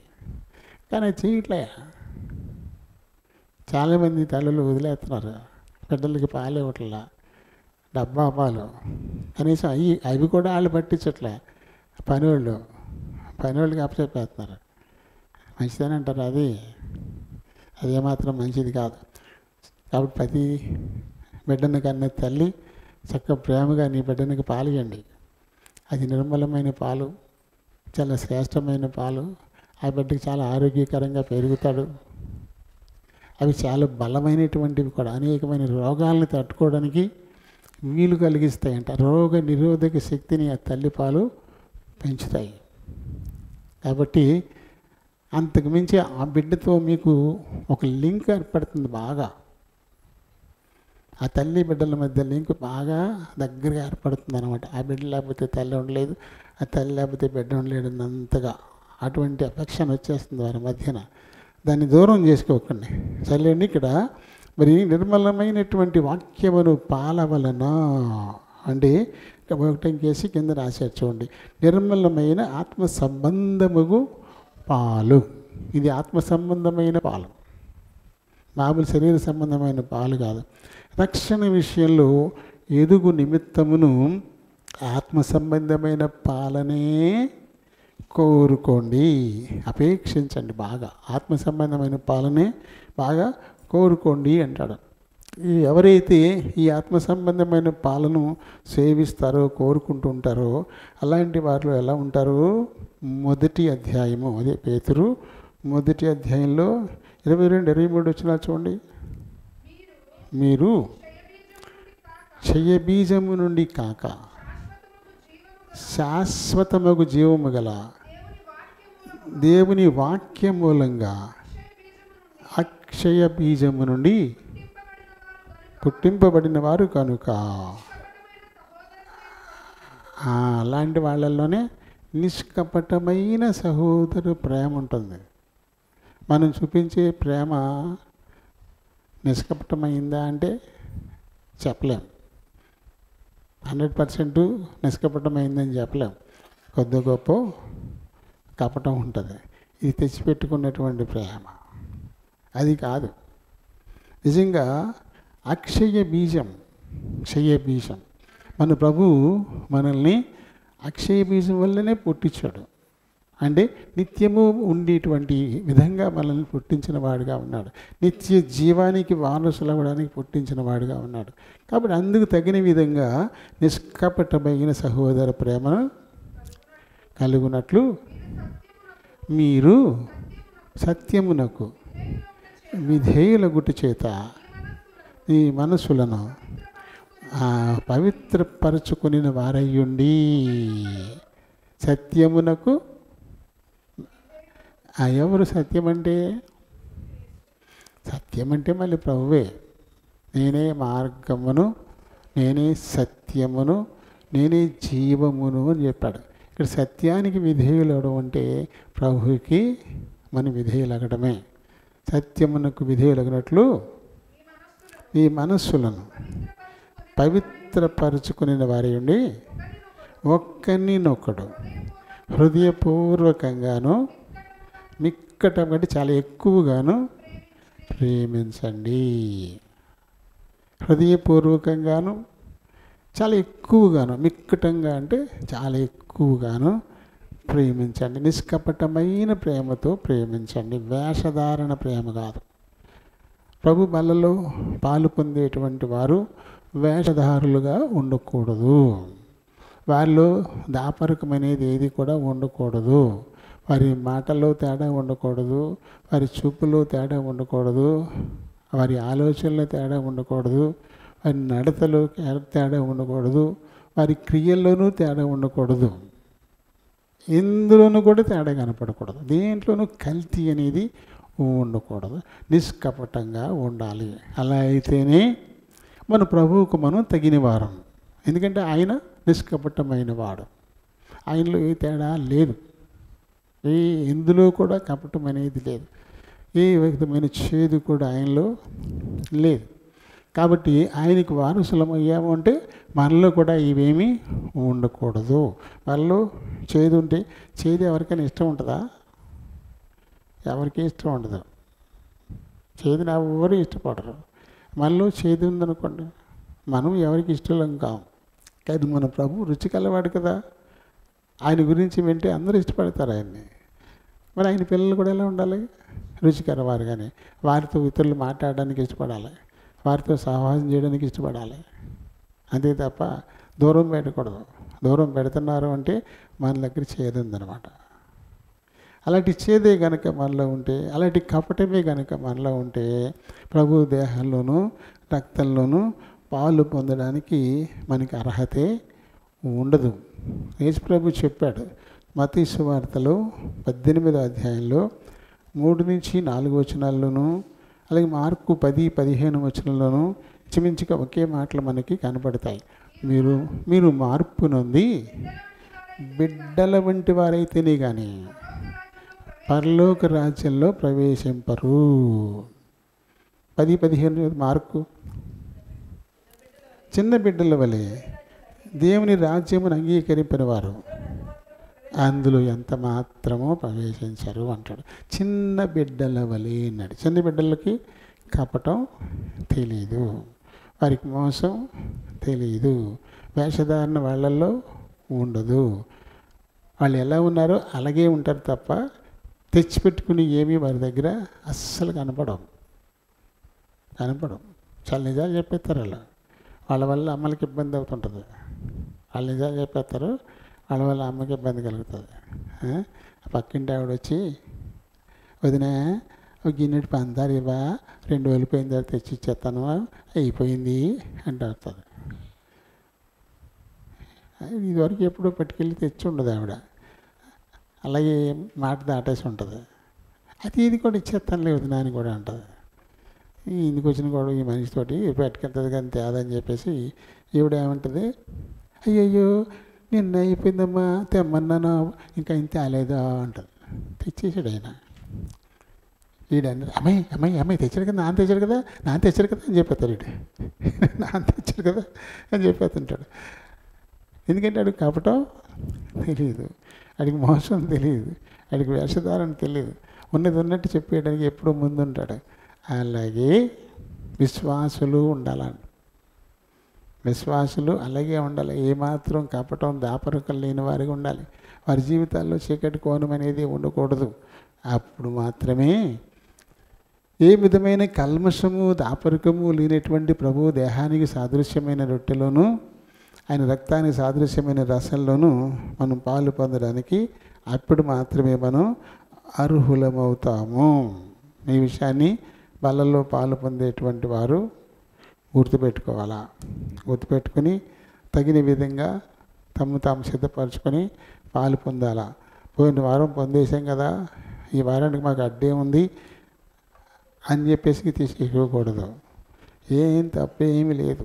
ఒకవేళ ఈ వారం దినాల్లో ఎక్కడైనా మనం వేషధారణలా బతికుంటే, ఎక్కడైనా మాట తప్పుకుంటే, ఎక్కడైనా చేతల్లో తేడా ఉంటే ఇప్పుడు ప్రభుని అడిగి ఆయన పాదాల దగ్గర పశ్చాత్తాపడి క్షమాపణ పొంది సిద్ధపడి ఆ తర్వాత తీసుకోవచ్చు.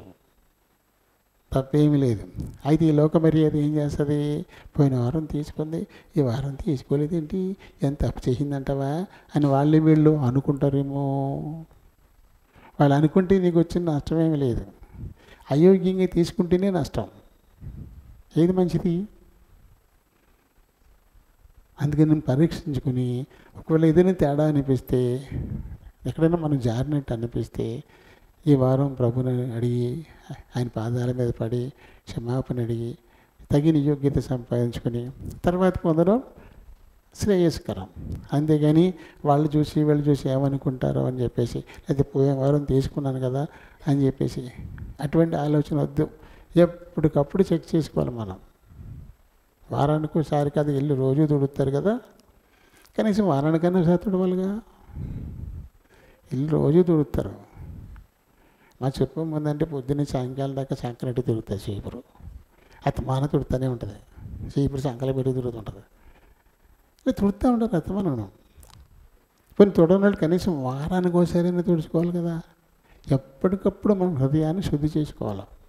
ఎప్పటికప్పుడు ప్రతిరోజు చూసుకోవాలి. సాయంకాలం పడుకున్నప్పుడు ఆయన ఈ దినం ఎక్కడైనా నేను తప్పిపోయానా, నీకు తగినట్టు ఒక లేకుండా ఉన్నానేమో అని పడుకునే ముందు ఈ విషయం ప్రభు దగ్గర ఒకసారి సరి చూసుకొని అప్పుడు పడకెళ్ళాలి. అలా రోజు చేయాలి.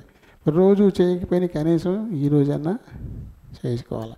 వారం అంతా ఒకసారి చూసుకొని ఎక్కడైనా తేడాగా ఉంటే ఆ విషయమే ప్రభు దగ్గర మనం పశ్చాత్తాపడి ఒప్పుకోవాలి, క్షమించమని. అప్పుడు యోగ్యత సంపాదించుకుని దానిలో పాలు పొందడాన్ని బట్టి మనం ఆత్మీయంగా బలపడతాం. లేని పక్షంలో మీలో అనేకులు రోగులను బలహీనులు అవుతున్నారు, చాలామంది చనిపోతున్నారు అనే మాట మనం చదువుతూ ఉంటాం. కాబట్టి తీర్పుల్లోకి రాకుండా ఉండాలంటే ఏం చేయాలి? మానేసి ప్రభు పాదాల దగ్గరికి వెళ్ళి అడిగి యోగ్యత సంపాదించుకోవాలి. అప్పుడు ఇది మనకి మేలుకరం. దేవుడి మాటల్ని దీవించునుగాక. ఆమేన్.